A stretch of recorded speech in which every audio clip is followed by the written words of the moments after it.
Yes, people, we are back live. We are back live for another edition of the ManDem United podcast. 2 in 1 day, people. So that's how you know something is going on with Manchester United. So please keep all your comments, all your questions, Manchester United related. Please, people, my brother Tox will be on. He'll be giving his thoughts on Ten Hag staying, plus everything else, Manchester United, including Ineos and Jim Ratcliffe as well. Big up to everyone who has joined over from Lewis's raid. Big up to everyone who was already here beforehand. Much appreciated. Love to everyone supporting Sarcasm City TV. Please make sure you hit the like button on the video, though. Hit the like button on the video. Make sure you hit the subscribe button. Make sure you share this across all the socials. Make sure you're following. That's me, Flawless. I went past 5K on Twitter, actually. So that's me, Flawless, on all socials. At Sarcasm City TV on all socials as well. And on top of those things, make sure you subscribe to the channel. Sarcasm City TV is rolled to 12K. We're under 300 away now. They're like 250, something like that.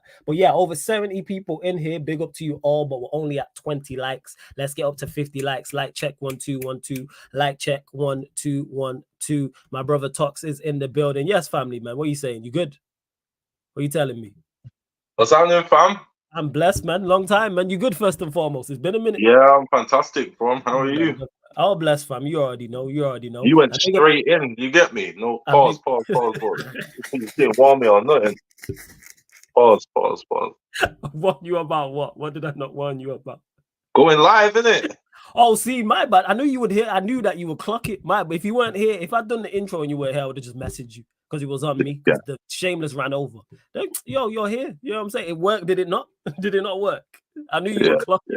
So there we go then. But big up to Jordan. Big up to Jordan S. No professionalism. That's me. Hey, yo, fam, we built this together. You know what I'm saying? This shit wasn't built on professionalism. So again, little bit of history lesson for those that are new here. One Tox is my bro. Like, this is family tree, like outside of this, like genuinely. And we built this channel together, people. So like when we started, it was me and Tox, just current affairs, Sarcasm City podcast, before lives, before sport. It was just one recorded video per week, people. That's where this stemmed from. So Tox like OG, pioneer, there's a statue of him. Flawless is being modest, innit? Like, you built this whole thing from, I ducked out before 1K subs, innit? Like, you built this whole thing, bro. But you started it, though. That, like, if we don't start that, it don't happen. You know what I'm saying? I hear you. There's still people who be like, there's still the OGs who be like, yo, where's Tox? Or like somebody said when we was doing the whole Drake and Kendrick thing and was like, it took beef to see Flawless and Tox together on the pod. So yeah, we're here. See, look, man, no, people do their research. See, she knows. Like, yo, the foundation's right here. You already know. Like, you already know, people. You already know. And big up to Ak as well, who became a member. So he just became a Sarcasm citizen. Much appreciated, Ak 4P. And big up to Jordan S, who just upgraded as well. You too. Check out the perks on each level. And obviously, one of the perks is the membership group on Instagram. So if you want in, just let me know. Follow the Instagram, Sarcasm City TV, and DM it. And I'll add you, man, to the group if you want to join. And check out the rest of the perks as well. But big up to Stephanie G. C Dwarf, I see you. S Madison, make sure you subscribe to Chic TV. Warrior J, Goat Mud in the building as well. Ak Demo, I see all of you lot. Kingsman, obviously Lewis in the cut. He says gang. This prick Steve in the building, but shout out to Steve each and every time as well. Let's see what else. Big up to Kaneki in the cut as well. And yes, Saeed's ManDem demo. Of course, Saeed's my guy. But first and foremost, thoughts on 10. Let's go there. Thoughts on Ten Hag staying from. I'm over the moon. Think it's a very sound business decision.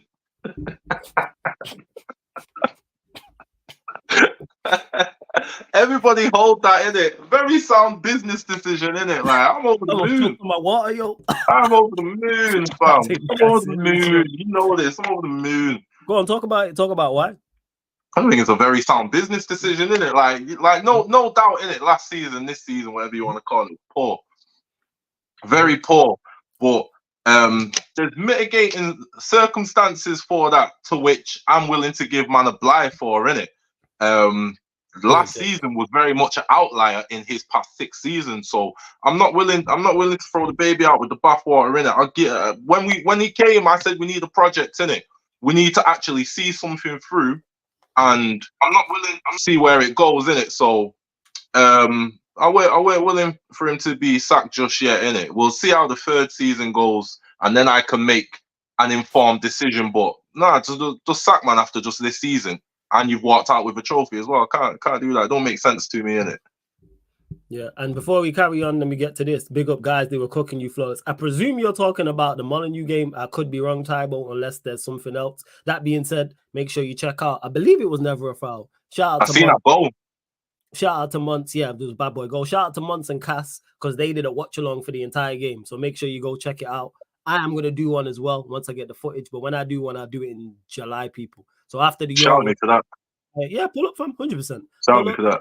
Yeah, so I presume it's that. And like I've been saying beforehand in regards to that, I don't know why people don't believe me. I am an average footballer. I don't get where people get this from. I don't know if it's because of the way I talk about football, if it's the way I play on clubs. I am an average baller. So then people see stuff and they're like, oh, I'm here to tell you all the truth about flawless, innit? Like 7 aside, I'm a better. I'm a better. No. 7 aside, I'm a better player. When it's like 5 aside, 6 aside, 7 aside, yes. 11 aside, I really struggle. I struggle. Was you not part of that goal that went in? Yes, I was a part of the goal. That's me at the best. All right, I'll let you lot know the real. On the ball, cool. Off the ball is all my issues. You just need to get your fitness up, that's it. Off the ball. I've always had fitness issue. I do need to get fitness up, but like I'm not like a good, I can intercept, but like tackling and stuff. Yes, fitness is an issue. And yes, there is footage out. There is footage out. Demo, no, I don't play Sunday League anymore. I used to play Saturday League. You know what I'm saying? I used to play Saturday League. But yes, I was involved in the goal. But yeah, I say Conan in transition. But make sure you go check it out, man. See, flawless in football, yeah? Very sound, competent football player is always going to give you at least a 7 out of 10. Very consistent, good on the ball, good decision maker. See, part of that goal, the ball that you gave to Monts, and then did it go to Monts first or the other guy and you laid it off to Monts? And then they went in perfect ball, you get me? He was running, you seen the run, you passed it into him, he bounced off someone. You know what I mean? Like, that's flawless, isn't it? Flawless is a baller, don't let him tell you no different, man. It's a lie. But you know what? You lot can make it out for yourself because the footage is out. But I will do a watch along for it. Like I said, July at some point. And Talks, I'll shout you so you're there 100%. So you can pull up definitely on that. And Jody, I'll get to that. But yeah, back to what we were talking about, Ten Hag. You're saying sound decision. What last season was an anomaly, mitigating circumstances. You're waiting to see what he does this year. Hella mitigating circumstances. Right. Cool. All right, cool. I ain't even here to talk about the past. Let's talk about the now and the future. What's the objective for you this season going forward? So in this new season, are we talking about just from Ten Hag or Ineos? No. All right, so yeah, I'll clarify. No, fuck Ineos. No, Ineos. I said fuck Ineos. Large up Ineos, innit? You can large up Ineos. As it was structuring. The jury's still out because they got in bed with the Glazers, but the structure is jury's still out for you. I made my decision, but yeah, because you're emotional. That's why you get me. Like, they made the decision, innit? No. It's not emotional when I said what was going to happen beforehand. I said this decision will let me know where I stand with these men. And I already had my doubts anyway. I praised them when they brought in who they brought in, Omar Baradas, Jason Wilcox, etc., etc. I'm all for that. I said that. So it's not an emotional decision. It's there's certain fuck-ups. There's a monumental fuck-up in my opinion. So I can't accept that. I'm not letting that one go. If it was a mind like them, because keeping Ten Hag after the season he just had, which I've spoken about many a times, is crazy to me. That is unacceptable because my issues with Ten Hag is nothing to do with the structure. It's nothing to do with the injuries. None of that. Because people say that, the structure, nothing to do with the Glazers. We are Glazers out. We all know the structure's bad. We knew that in his first season and we didn't play like that. And there was injuries and other things, but that's either here nor there. So no, where I stand with Ineos is where I said if they keep him, it's a monumental fuck up. They didn't leave the house they didn't leave the house and leave the window open or leave the lights on. That man left the cooker on and burnt down part of the house. I'm good with that. But that's me. And yes, chat, please keep it respectful. It's too binary, man, to just hinge your opinion on this one decision that they made. When it's a monumental fuck up, yes. It's like being with a girl. You find it with you. That's just you. Like I said, this is like you're finding your girl in bed with your best friend. Like there's certain things you're not gonna come back from. There's certain things you don't come back from. It's not even that's a false equivalence, isn't it? It's not even the same. Wait. How's it a false equivalency if I think it's a monumental fuck up? That's where we're different. Because I think it's a monumental fuck up. But go on. the jury's out on that, innit? No one's gonna know until this next season rolls around, innit? For one, what we wanted from owners was for owners to come in and be football men and make sound, logical, business informed decision. The last hierarchy we had just seemed to make emotional decisions. As soon as the fans started turning online, that's when the sack would come. That's happened like 3 different times now in the past with the last hierarchy in it. I've been on shows with you where you said, right, you lot are not supposed to make emotional decisions like us. We're the fans that like we're gonna be emotional. You man are supposed to be grounded and make sound decisions. I've seen you say that. So we had owners now, which the jury's still out on Ineos in it because they got in bed with the Glazers in it. So that was already. I looked at you with the side eye from that. Yeah, until the Glazers are gone, or until we have clarity on what's actually going on moving forward with that, the jury will forever be out with Ineos. The jury's again for you. Like I said, with them, there's certain things that I'm just not with, and that was one of them. There was nothing I looked at outside of winning the FA Cup. There was no positives from the season just gone. There was none. I agree. And that is unacceptable to me. One thing we know about Ineos, these men are not scared to sack managers, bro. Like at Nice, I swear they've been through like 5 managers in 5 seasons or something like that. It's like 4 in 5 or 5 in 5, innit? Yeah. They sack managers. They sack man, innit? Like facts. So facts. They do. The fact that they've come here, put proper people in position. We've not even got everyone in yet, but the fact that they've taken their time, not made an emotional decision, actually conducted job interviews with a number of people, Ten Hag included, and then made an informed decision from there. You can never say that's the wrong decision, innit? Like if it don't go well, fair enough, innit? We can assess at that point. But you've made an informed decision with the options and the information you have. You've come into a new business. You've ran through an analysis of that whole new business, and then you've made a decision based on what you have. Like the fact of the matter is, in the past 6 seasons that this manager's had, he's had one bad one and still walked out with a trophy in it. Now the FA Cup wouldn't have changed my mind. I'm looking at the context, the actual history around this manager. Yeah, you've got the outliers. Yeah, you've got the injuries. Like, yeah, there's a lot of things at play, but you can't make your decision based off one season. Like you can't do that, innit? Like what they've done is they've looked at the history. They've looked at his first season there, which everybody conveniently forgets his first season that he had here, innit? That's what's wiped off the map. That didn't happen for some reason. That first season didn't happen. That's unfair. I give him credit for the first season, and that ties. I don't think no credit nowhere for that first season. You know, I give him credit for the first season. You just don't be listening. You hear what you want to hear. That's why. No. I've been listening. No, you don't be listening because I've given him credit for the first season. This is how I know I've said this verbatim. The reason why I'm so critical of the second season, and I don't blame the structure and I don't blame everything else, because all of these things were in place and I watched you perform to a much better level. That's why I defended him last season. I've said this verbatim. I said it just now. I said it about 2 minutes ago, where I'm like, yes, this is the same. That's why I don't hear my criticism of this manager is nothing to do with the structure. Nothing to do with the structure whatsoever. So based off one season, 1 9-month period, how can your opinion on somebody totally flip based off 9 months? I'll tell you why. How does that make sense? You know why? Because of the 9 months. It wasn't a drop. It wasn't a minor drop-off. It wasn't a major drop-off.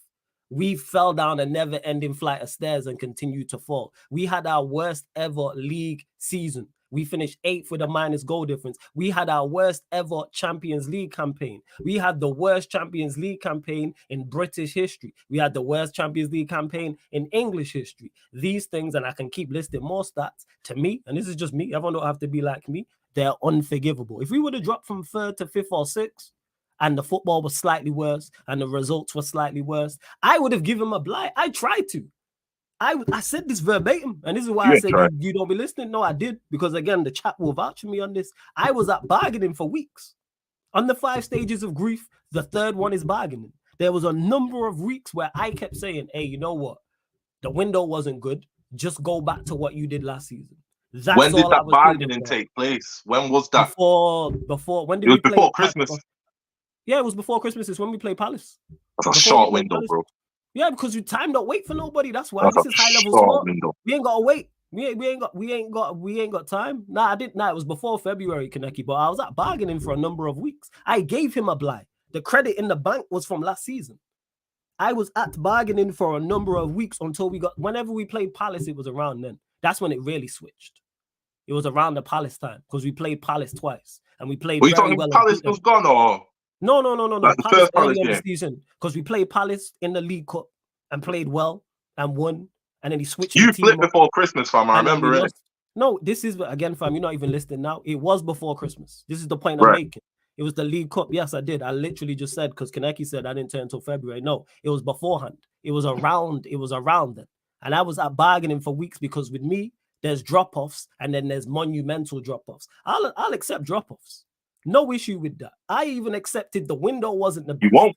I'll accept No. I will accept drop-offs to you. No. I won't accept monumental drop-offs from that. I won't accept. And it was a monumental drop-off. Having the worst ever Premier League season in the history of the club is a monumental drop-off. Having the worst ever Champions League campaign in the history of the club is a monumental drop-off. I can name more stats, like I said, but those things are unacceptable. If it wasn't the worst of the worst, I go, you know what? We had a bad window. Cool. We had, because I don't think the window was the greatest, but I could have accepted that. Like I said, if we I've not even brought it up. You brought it up. No. I'm saying we had a bad window. I know you haven't brought it up. I'm saying we had a bad window. I would have let that been a blight. And I was at bargaining for a number of weeks where I was like, just go back to what you did last season. Palace is where it started. I didn't turn at Palace. Palace is when I was really at bargaining. I was like, all right, come on, man, just go back to what you're doing. And then it hit me a point where I'm like, you are not going to change. And I was right. You're going to continue to play the same way. We're going to continue to sometimes get results, but the performances are going to be the same. So that's where I'm at with it. I cannot accept, again, there's nothing to do. The reason why it's not disagree, you might not think it's a monumental drop-off. Cool, I think it is. Oh, no, I agree. I agree. So, again, and I don't. So, all right. So, if you agree with me, you understand where I'm coming from when I say I can't accept monumental drop-offs. Drop-off, yes, it's high-level sport. If we would have dropped from 3rd to 5th and the results were slightly worse and the performances were slightly worse, I go, you know what? Second season, all right, cool, we're slightly worse. Not happy about it, but let's see if you can turn it around. You can't do that. You can't drop from 3rd to 8th. I'm sorry, that's unacceptable. Some things are unacceptable. Yeah, I lost it. Yeah. It was the second back-to-back game at Palace at OT where you lost it because I was like, don't change the team. You keep the team. I remember you losing it. Yeah, because you keep the team the same, and then if that team doesn't perform well, you could easily change it. You could change it half an hour in. You can change it at half time. But hey, I digress. I didn't even want to go back. What I'm saying is, you're saying go on. You allow for drop-offs, but the season's been, if you've turned before Christmas, yeah, the season's been running for 3-4 months, innit? That's not allowing for a drop-off. The honours haven't even been dished out yet for the season. You actually don't know where we're going to finish. You don't know what we're going to end up with or what we're not going to end up with. You don't even know if he's going to see his way through the season. You've not even allowed the season to play out, to then make an informed decision or informed criticism at the end of the season. You just thrown the towel in before Christmas even got here, innit? That's not allowing for a drop-off. I can't argue this season and say it's not been a monumental drop-off. It has, innit? It's been tough to watch and tough to get through. Oh, yeah. It's been terrible, bro. Like, this is one of the... So I was right so in my prediction, because I seen it on the horizon, because we all make predictions. Same way me and you could sit here right now and go 1 to 20, where's everybody going to finish in the Premier League? We could predict that. So I seen what was going on in that 3-month period and said, we are fucked, get rid of this manager. And I was proven right. Because we had you know what? No. I wasn't even proven right. You know why? Because he fell below the standards that even I thought we was going to hit. I didn't think we'd finish 8th for the minus goal difference. Yeah, you was proven right, but I didn't think you didn't allow you didn't give the chance for the drop off. Like you jumped early in it. Yeah, because you jumped early in it. You jumped later than everybody else that you be on streams with, but you were still very early in it. You didn't even allow the season to wrap up. Like, he still finished the season with trophy wear in it. Now, that's not my justification for why you should keep him or not in it. The FA Cup, as good as the game was, as much vibes as I got from it, like that's not why I would keep him in it. Like, first and foremost, like I said, he should get his 3 years. That's the contract he signed up to. They're talking about giving him a new contract. Now, I won't even give him a new contract, bro. Like, we have to see what you do next year before we're talking about new contracts and all that. That's a misstep. I wouldn't go there. That's a misstep. But If that's what they want to do, that's what they want to do. And that's what they do. But that's right. you have to look at the mitigating circumstances for what's happened this season, innit? You can't just all say, oh, the manager's suddenly trash all of a sudden after however many years we've seen this guy operate. Manager has no style of play all of a sudden after how many years we've seen. Let me clarify a couple of things. One, I don't think he's trash. I don't think he's trash. And I've said this verbatim, I don't think he's trash. I think he's terrible. But niggas went from Ten Heisenberg to his trash in 2 months, bro. Like, I've seen that happen, innit? By a lot of man, bro. That's wild. We've seen that happen, but that wasn't me. We've seen that happen. That's wild. I give him credit where credit's due. I've been verbatim and said hey, Sanj, let's not do that because we've seen what your expectation for the season is and we'll get toxics as well, but we move. But as I was saying, I seen it on the horizon and was proven Sanj, right. don't let him back you into a corner with that either, man. I didn't back him back. How did I back him into a corner by asking him a question? You put him on the spot, innit? I want your expectations, innit? And wrote it down, you know, to hold it against him, bro. I wrote it down. It's not to hold it against him. It's to make sure it's not to hold it against him. Because you could do the same to me. Would you be holding it against me? Nah, because right then. So what's the difference? What we talking because about? things unfold on over the course of the season, bro. Like, so if someone was to say, "Oh, I think we're gonna do X, Y, Z," and we don't do X, Y, Z, I'm not gonna go to them and say, "Oh, you said X." Like what? Like things happen. It's a long season. Yeah, again, it is. And did I not say as well? It's two. What's it called? I give him 2 options and gave everyone 2 options because a lot of people have mentioned injuries, which I think is nonsense. We're not going to get into that. Not nonsense. We should get into it. To even put that in a lockbox and throw it away, that's trash with regardless, itself, it's gone. That's not nonsense. We just agree to disagree on that. Cool. But the point that I'm making is I said with injuries, the same amount of injuries or more, or a little bit of injuries. So what are we talking about here? So what are your expectations? What are the objectives? Are we objectiveless? Is that what you're telling me?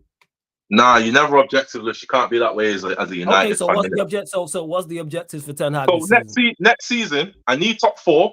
There has to be top 4. I'm not saying top 2, finishing 3rd or 4th in it, right? Europa League, I need semi-finals. Like, it's Europa League, really and truly. I should be saying finals.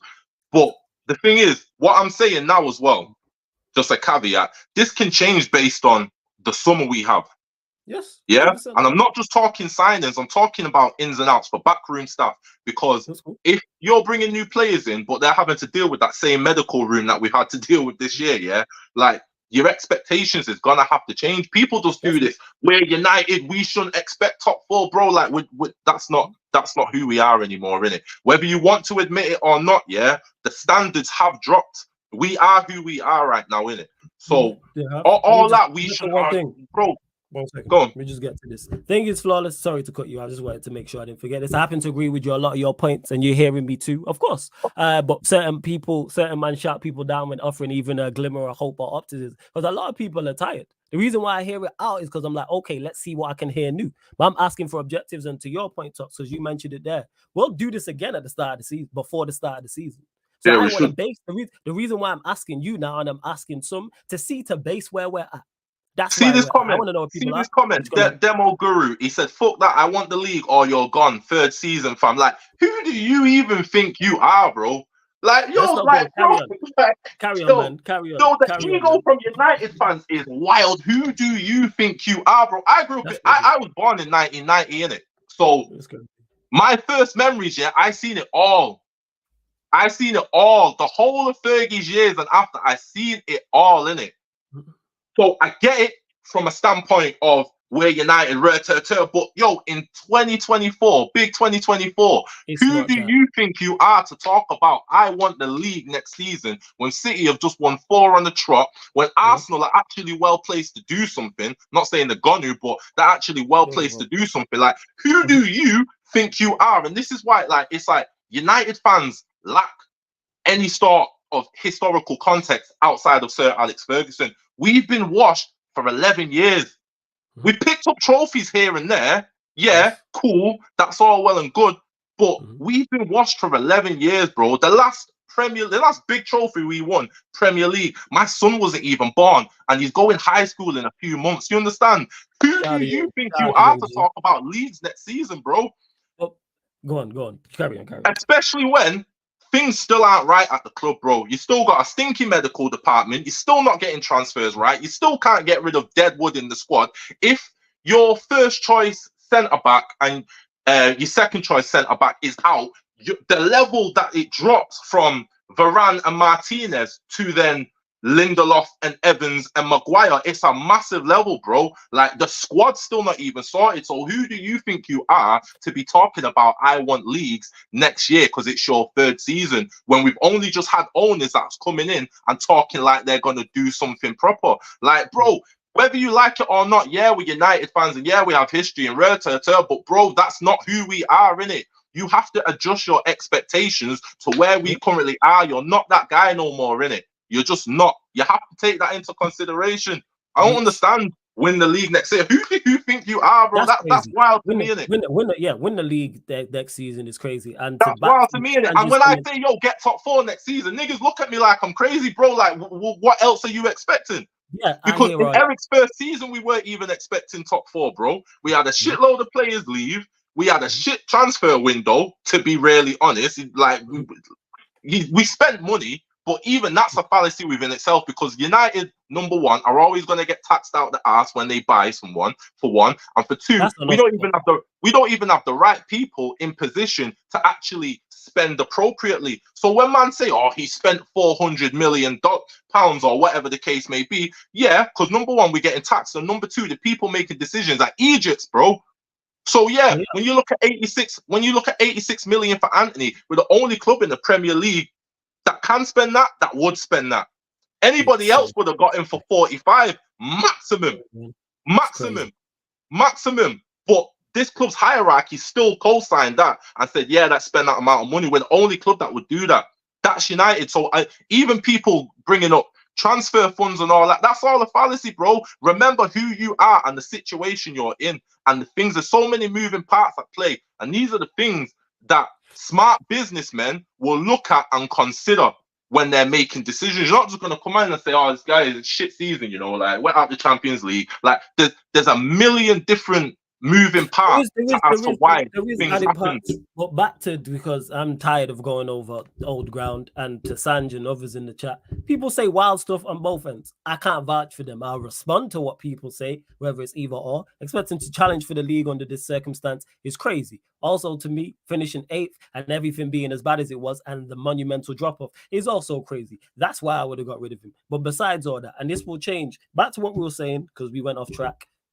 Expectation currently right now, and yes, we'll do this again because, like you said, signings can change, incomings, outgoing, staff, etc. 13th of June 2024. What are your expectations? You said top 4, you said semi-finals of Europa League. What about FA Cup and League Cup? I'm not really I'm not really bothered about cup runs, in terms of you've won me both the cups already, in it. So whether you, like, if you go and win a cup again next season, that will be fantastic, innit? But if you don't, it's not something. I wouldn't have even judged him if he lost this FA Cup. Like, I'm not too bothered about the B Cups. Like, cup run would be nice, yeah, but if I want you to win a cup, it's the Europa League, innit? So I need top 4 more than anything. The second thing that I need, which is probably joint top, is the style of play, because Ten Hag this season has let himself down when it comes to style of play. And I can make excuses for that and talk about the players at his disposal and all that. But regardless, the style of play this year has been terrible to non-existent, innit? Like, let me not say non-existent, because I see the traits of what he's trying to do in certain places, but the style of play has to improve next season, innit? That's probably one of my main... Improve or change? No, improve, because I know what you're trying to do. Okay, explain. What is it? What? No, don't even explain. What is the name of what he's trying to do? Because I don't know what it is. If you put a name to it, total football is the Dutch style of play. The same thing that everyone gives Pep credit for, which didn't come from Pep, which didn't even come from Johan Cruyff. It came from the guy that managed him. That's the style of play, innit? Right. So you're saying execute it properly.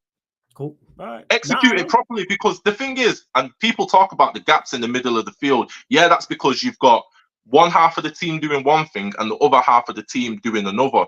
Commit or don't commit. Last season, there was kind of a press, there kind of wasn't. This season, there's most definitely a press from the forward players, but the team's supposed to press as a whole. And I get, when you're taking a team from not being a pressing team to being a pressing team, it can take a while to embed. Liverpool struggled with it, City struggled with it, Arsenal struggled with it. It's a struggle, but how it's happening now is not the way to go in it. Everyone has to commit to the press. We're having the forward six commit, and then the back line's not committing. Now, one part of the reasoning for that is Maguire and Evans or Maguire and Lindelof, they're just not the profile for who you want as your centre-backs to be pressing football. They're not brave enough. In Evans' case, he's 37 years old. You can't even blame him for how he's performing. I thought with Johnny Evans, man, I thought he actually played well this season, but that's just me. He's played well, but the problem is when you're next to Maguire, bro, it's a net negative, bro, because Maguire doesn't have the attributes. He's not aggressive enough, and he doesn't have the pace, and also doesn't have the bravery and don't trust himself to do that job. So when the first line of the press is beat, when the 6 players going forward get beat in the press, and the ball goes into the striker or the 10 of the opposite team, and let's say it's in the semicircle now, right? And he's going to turn and start running at the back line. Lisandro Martinez in that position attacks, comes forward, and he crashes on you. Maguire in that instance, the ball's in the semicircle, the line of press has been beaten, it's been bypassed. Maguire runs backwards. So even when you have players like Lindelof probably has the pace to recover if needs be, but he doesn't have the bravery for it. He's so nonchalant as a defender. Passive is the word. Thank you. He's so passive. And this is why, like, when people talk about injuries are important, because when you've got Maguire, Lindelof, and Evans as your last line of the press, when they're supposed to squeeze forward and crash on whoever's just picked up the ball in the center of the park, they don't, because they don't have the mentals for it and they don't have the physicals for it. So instead they run backwards. So now what you've got is you've got the people that were pressing high up the pitch, and you've got your back line running backwards. That's where the space in the middle comes from. That's why it's important who you sign, because if Martinez and Varane are out, then the players to replace them cannot do that job. It's simple. But we've been linked to Bramthwaite, but carry on. The same Bramthwaite. I don't know. I've just seen that. Not a fan. But this is why, when you look at last season as well, when you look at the fact that the manager wanted Kim Min-jae, he plays like Martinez plays. He's aggressive, front foot. If the ball comes into a player that's on the semicircle and it's beating the press, he's crashing on you. That's why you want a player like that. We didn't get him. All right, we wanted Todibo. He plays like Varane, but with more pace. Worse in the air, but with more pace. Front foot, didn't get him. He was even begging for Pavard, didn't get him. You end up with Johnny Evans, bro. This is a problem. This is why game models get broken if you don't have the personnel. There's a reason why in Ten Hag's first season, he did not rotate, not an inch, bro. It's probably fucked us over partly for the second season as well, because you crashed all the players in it. But he did not rotate. Maguire was there, wasn't injured, and he did not use him. Yeah, he didn't use him, but he also, that style was more suited. That style is more suited to the squad of players we had that season and this season just gone. But what I'm saying is, when there's such a drop off, and you know there's a drop off to the point where the people coming in cannot play to the style of play, he's just not he's not picked him whatsoever. He's not rotated whatsoever. Now you're seeing what happens when you have to rely on those players. Maguire's had a decent season, but in the context of what you need your centre back to do in this system, he's had a terrible season because he breaks the game model. Like, he just does. And that's why Evans breaks the game model, but it's not his fault. He's 37. Yeah, and that's why I was at bargaining for so long, because I believe if you go back to what you did last season, we don't have the monumental drop off. I go as far to say, you know what? I think we finish in the top 4. I go as far to say is not as many people as Ten Hag out. So I'm not asking for a lot. What I'm asking for is, hey, you know what? Just for this second season alone, this is not working. You made valid points in regards to the personnel and tactics and things of that nature. That's cool. It's gone wrong in the transfer window. Whose fault that is? Whole different conversation I'm not getting into. My point is, go back to what you did last season. And when I'm saying that, people, I'm not saying the season just gone. I'm saying Ten Hag's first season. That's all he had to do. And I said I would have been cool with it. Same with Ineos. I'm not even asking for a lot. Man's asking for the bare minimum, and you can't even provide that. Bare minimum. I agree with you, innit? I would have changed it. A commentator asked him, in a press conference, like they asked him exactly that, like, why have you not just gone? Why have you not thought about changing the team? And he said, I thought about it. Me and the staff discussed it, and we decided against, because we got players coming back, and when they're coming back, you don't want to change too drastically and then change the other way. Not saying I agree with it, not saying that's what I would do, but yeah, and at least you've considered it. Yeah, and I don't even need you to do that again, because my issue with him wasn't the personnel he was picking. This is another thing people are talking, because I don't rate the team like that. But is the team better than 8th and a minus goal difference? Yes. Is the team better than the worst Champions League campaign in British history? Yes. Is the team 96 teams were in Europe? We were placed 95th with face shots, with shots faced. Are we better than that? Yes. I'm asking for the bare minimum. I'm not asking for Premier League. Forget even winning. I'm not even asking for us to go and compete and win the Champions League. I'm not even asking us to go compete and win the Premier League. I'm just saying, hey, you know what? Be a competent unit. Be a cohesive unit. And I know you can do that. You know how I know the manager can do that? Because he did it in the first season. So you're capable. And also I know how the manager can do that, because there's teams without our quality who do that. What are we talking about here? There's championship sides I've watched who do that. There's sides abroad in Europe who do that. I watched the what game was it? Under 21 game. Burnley Fleetwood. They were more cohesive. I could see soon this is what they're doing. We say Manchester United don't have the talent of those. The talent is there to do that. Again, when we start talking about winning major honors, yes, the quality is not there. To finish better than 8th, yes, fam. Yes, because the manager did that. Yes, the qualities were better than 8th. That's why me, nor you, nor anybody else had us 8th in the prediction. That's how I know we're better than 8th. No one had us 8th. You didn't have us 8th. Number one, no one had us 8th with a full squad in it. Like, without a full squad, I watch a team of players that can't string together 5 and 10 yard passes, bro. I'll go one further. 8th with all the injuries I still wouldn't have had us 8th. I still would not have had us 8th. Still not. Because being a defense, because how you are off the ball, you can sit in a low block and defend deep and be compact. And you know how I know we can do that? Because we've done it at points this season. There was times when all the players was injured. It was very few times, by the way, but there was times this season where we actually sat in a low block and I was like, right, we're actually tough to beat here. Same way when you play in the FA Cup or League Cup and you play lower league opposition who don't have your quality. Normally, for the most part, especially when it's at your place, they'll come here, make it be compact and make it tough to beat. All I'm asking for is for us to be tough to beat. I've not mentioned style of play once. I haven't mentioned aesthetically pleasing football. I even mentioned winning. I'm just talking about being competitive. Because you know what? Even though there was more players was back fit, even though Shaw was injured, in the FA Cup final, if we would have lost that, I would have been like, you know what? The performance wasn't that bad. The plan was there and we actually applied ourselves. Liverpool game. The performance was good. Don't say it weren't that bad. The performance was good. No, I would have said I'm saying if we would have lost, I wouldn't have been like the performance was bad. If we would have lost again.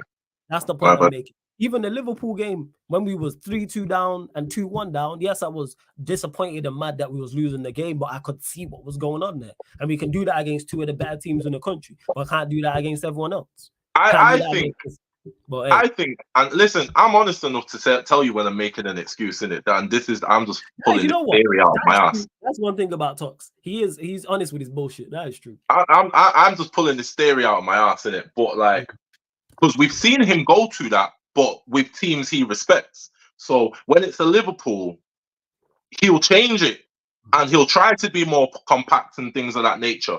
But when it's other teams that he probably feels that we should have enough to win against, he don't do that. Maybe it's just a case of he don't feel like he can get away with playing defensively against teams that on paper, realistically, we should be going and getting the job done against, innit? If it don't happen in game and the players capitulate and all that, fair enough, innit? But I just think he may think I can't get away with playing Villa and setting up defensively how I play against Liverpool.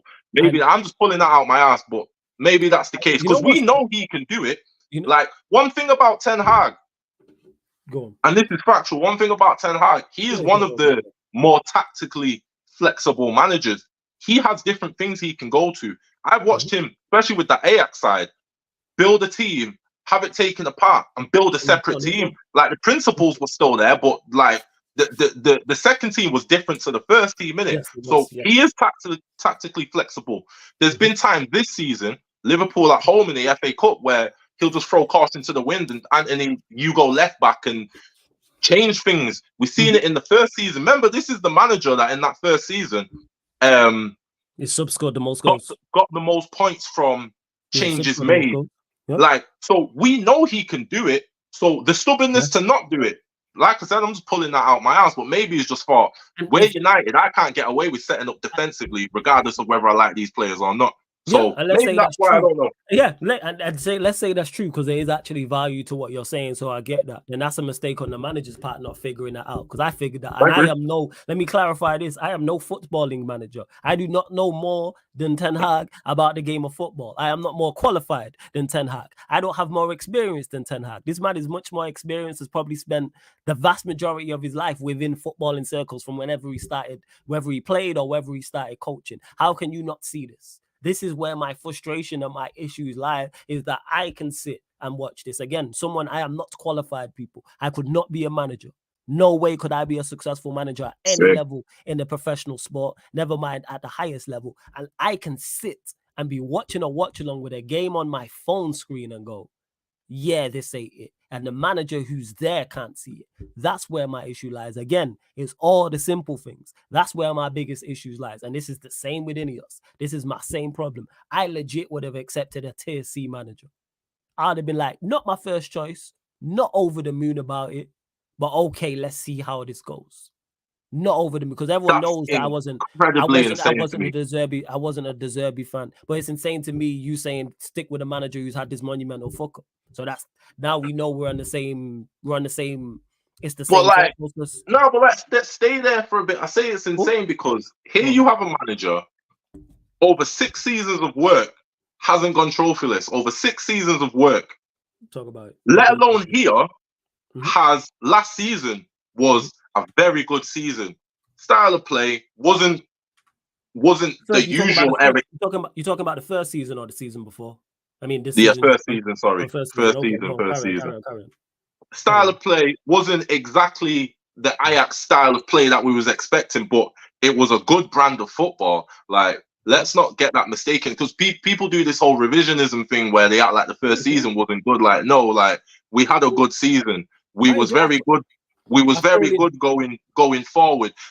Weghorst came in January and could have ended the season on double-figure Premier League goals, and we watched him squander chance after chance. Like, we had a very good season defensively, facts, and offensively, facts. So, right, this season terrible. This season's been terrible. But once you've seen a manager do it elsewhere and do it here, and even though this season's been terrible, still finish the season with something to show. Like, how can you then turn and say, "I'll take a C tier manager"? Like, okay, here's the difference. Here's the difference, and I'll explain why. Because you mentioned him winning trophies. It's much more than winning trophies for me at Manchester United Football Club. Winning trophies is a part of it, yes, major part of it, yes, but it's not the sole thing. And people have said this: "Oh, he's won X amount. Why do you still want him gone?" Because it's much more than that. It's everything. I'm not saying it's just that. Part of it. No. It's part of it. If you have something to show for a good season and a bad season, that's it. If you only have one thing to show, all right. If you only have one positive in the end of the season, I do not want you here. I can't make that any clearer. Unless, which it wouldn't make sense, because you wouldn't win the Premier League or Champions League. Highly unlikely without more positives, because you're not gonna. If you win the Premier League, you're probably gonna have scored the most goals or conceded the very big positive, defensively solid. You know what I'm saying? Yeah, so I'm saying the Premier League is. So outside of winning the Premier League or Champions League, which this manager won't and has not so far and will not come close to, that's my issue. FA Cup and League Cup is not sufficient for all the other things. Because let's tear it on competitions based. Manchester United are in 4 competitions. Won the FA Cup. Phenomenal.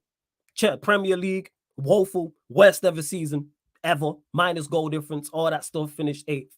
Champions League, worst ever season ever, finished bottom of a group containing Copenhagen and Galatasaray. League Cup, went out to a Newcastle side who played no centre-backs, played 4 full-backs, and it was a Newcastle C team on our home pitch. So out of the 4 competitions we played in, Our three of the competitions, and I'm not saying you should, let me just clarify for anyone in the chat. I'm not saying you should win every competition you're in. That's foolish and that's unreasonable, and I would never say that. There's a way to go out. If we would have lost in the League Cup in the quarterfinal and I put in a decent performance, if we would have went out in the round of 16 of the Champions League to a Real Madrid or a Bayern Munich, I'd be much more accepting. If you is big up, man. Low man's in it. It's what's through the door. I love that, man. Wait, youngest. Hold on. Yeah, youngest. Youngest. I love that. Yo, that's great, yo. 10, you know. That's great. So yeah, that's what it is. If we would have went out, if we were in the Premier League, if we would have finished 6th, there's ways like I spoke about in the FA Cup game, even though we won it against Liverpool and City, there's a way to lose matches. There's a way to go out of competitions. We've seen Manchester United go out. Me and you have seen Manchester United go out of many competitions. Sometimes more disappointing. Did you play well? Sometimes you had a better side and have the dominant possession and squander chances. I hold that. Yeah, Kaneki, you're saying it was a Newcastle team with 7 fullbacks. I'm sorry, I can't accept that. It was Galatasaray and Copenhagen. Not even a good Galatasaray side. This is one of the worst Galatasaray sides I've ever seen. Never mind all the records he's broke. Copenhagen, I legit know better Saturday League and Sunday League teams than Copenhagen. But the thing is with the owners, yeah, they're gonna dial into those competitions and those specific games, and they're gonna see what actually happened in it. We're just doing this. Oh, well, not we're. You're just doing this overarching thing where you went out that competition. It's the manager's fault, innit? The owners aren't going to be that overarching. They're going to dial in. What happened in that Galatasaray game where we was winning home and away and then it got squandered? Yeah. What happened in that Copenhagen game? What happened in the Bayern game? Like they're going to dial into those things, innit? It's easy for us to just overarch it. Worst Champions League campaign of all. Yeah, but it was. Be better than that though. You know, I dialed in on it because I'd be researching it because I have to sit here and talk about it. And what the crazy thing is, them watch-alongs are still up. And there's times we're doing the watch-alongs, and I've said verbatim, I'm saying the momentum's with the other team, they're about to score. I did this in multiple games in the Champions League. This man was there at the ground watching and didn't change a thing. How can I be on the watch-along and see that and he can't? Now, is there some games that are more on the manager? Yes. Is there some games that are more on the players? Yes. It's not all on the manager, same way it's not all on the players. Because let me just clarify this for those that may be new watching or here. I've said this for the longest, get rid of everyone. ACGI, and I do not defend anybody here. Word to Eddie, ACGI, anybody can get it. So I dial in because it's my job. I dial in. I'm legit, it was the Bayern Munich game and I've gone, Bayern Munich are going to score. Which one? Within it was home or probably it would have been the home game, away game at their place. And Eddie was slightly behind me on his watch-along because we weren't all synced up. And I'm like, yeah, Bayern Munich are about to score.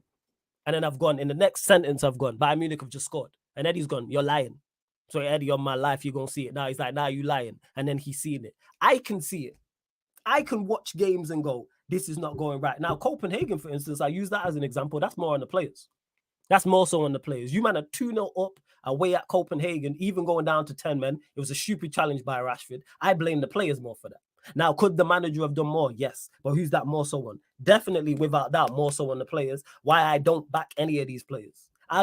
You could name a player and go, I want him. Sancho. I don't back in. I said, again, you don't be listening. I said all summer long, sell Sancho. What are we talking about? I'll just see where you at, innit? I said this verbatim. We'll see where you at now. I legit said this verbatim. People like, right, shout out, he's not in the chat, the young G Nero, because he was on my case about this. And he was like, in the group chat, the members group chat, he's like, yo, you wanted to sell Sancho though? Yes, I wanted to sell Sancho because it was never going to work out with him here. With the manager in charge, with the players we brought in, he was never going to get consistent game time. Also, I don't think he's suited for the Premier League playing out wide at all. I think the only way he's successful here is playing. No, actually, he's more likely to be successful here is playing centrally. I don't think he has this explosiveness and the physical attributes out wide. I agree. Him centrally could work, obviously, with a system, of course, because we've seen players better than him struggle here because of that. I think people really underestimate it's an athlete's game now in system. So yeah, with Sancho, there was no backing of Sancho. Where I backed him was, I'd do the same shit you did. And that post would still be up if I was him. I would have left that post up. Like, I'm not really holding it. Do a fool that way. Yeah, it is. So that's how you know it's not biased. Get rid. Yeah, I am. Because it's like, you ain't going to call me out.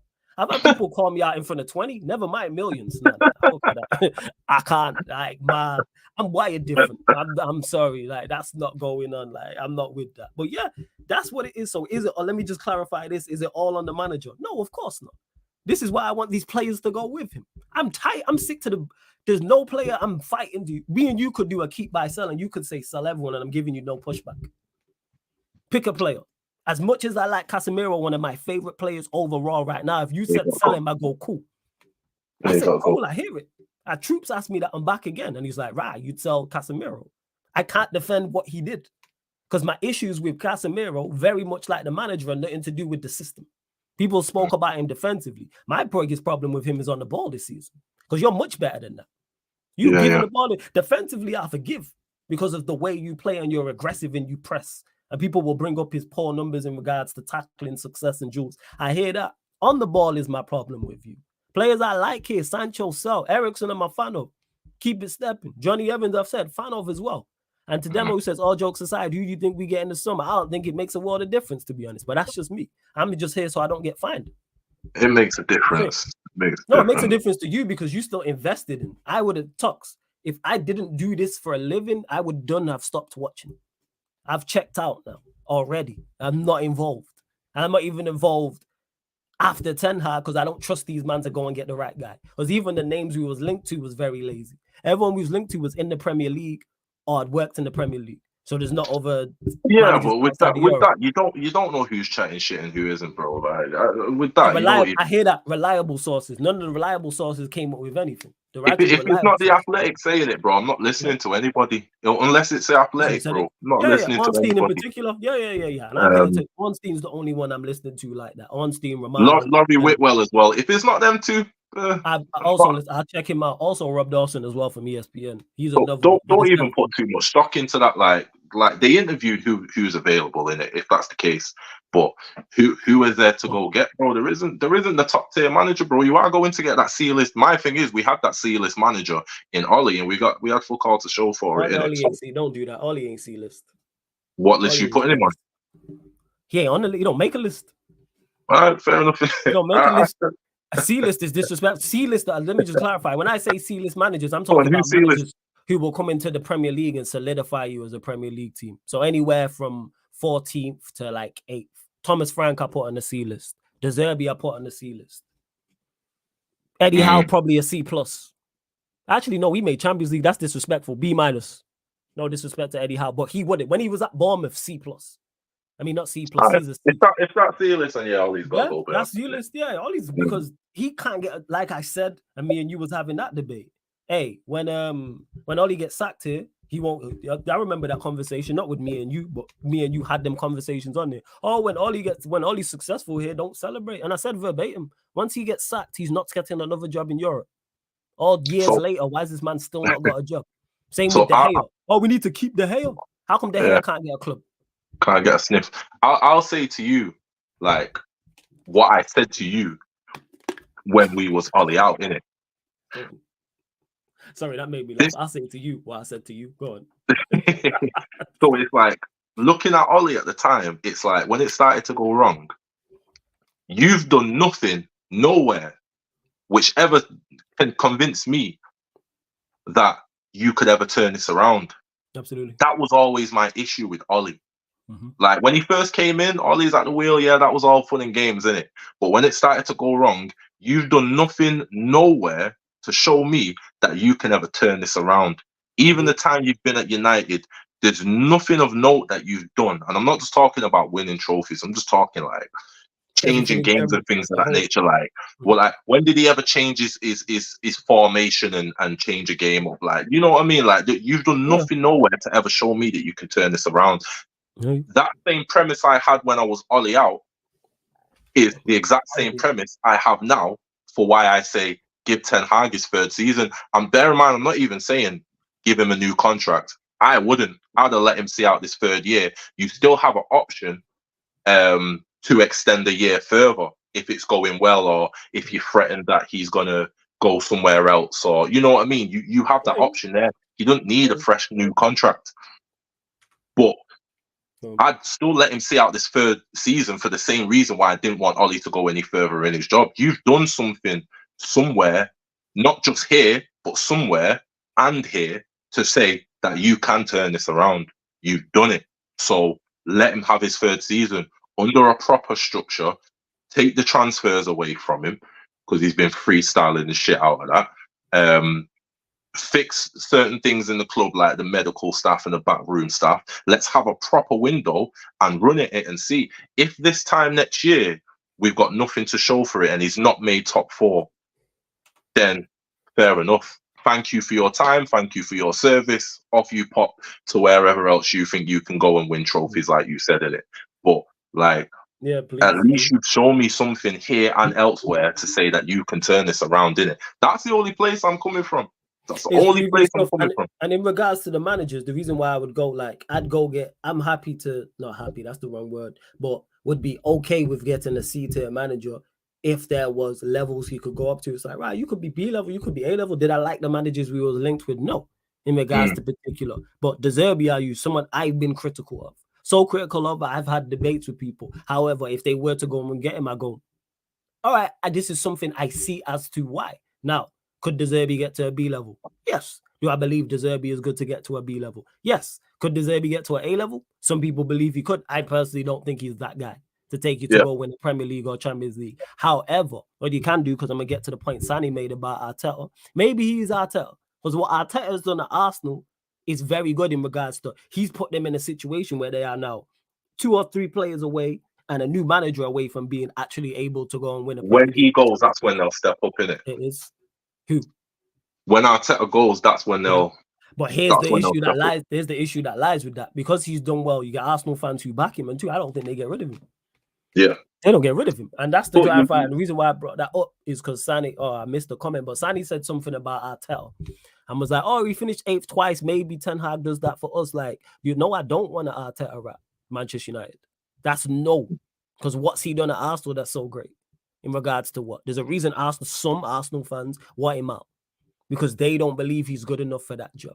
I'm looking for us to go, I'm looking for us to get the manager now who may be a B or C tier, but is good enough to get us over the line. Is that tough to find? Absolutely, that's tough to find. That's extremely tough. But is that manager out there? Yes. This is why you are compensated what you are compensated to go and find. It's just that there's a manager, it's 2024. There's a manager who is going to be one of the best managers in Europe in 2027, 28 that none of us are talking about right now.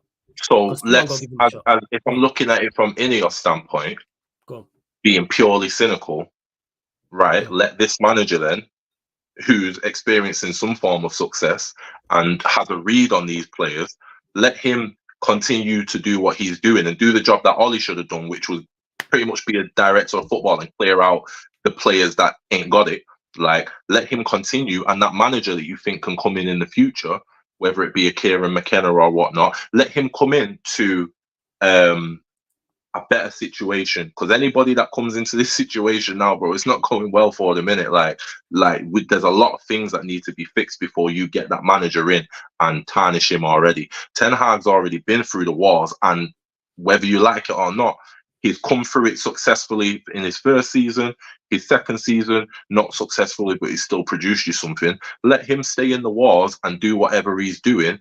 If in the meantime you're working on that signing that you want to bring in, then do that, innit? If I'm Ineos, I'm looking at it cynically, innit? It's not just sack him and bring someone else into the turmoil and see how that goes. Like, what we bringing a C-list manager in for to do what? Like, to try and, you know what it is? Because if you picked him right and you're doing what you're supposed to, he could be A-level in 2 years.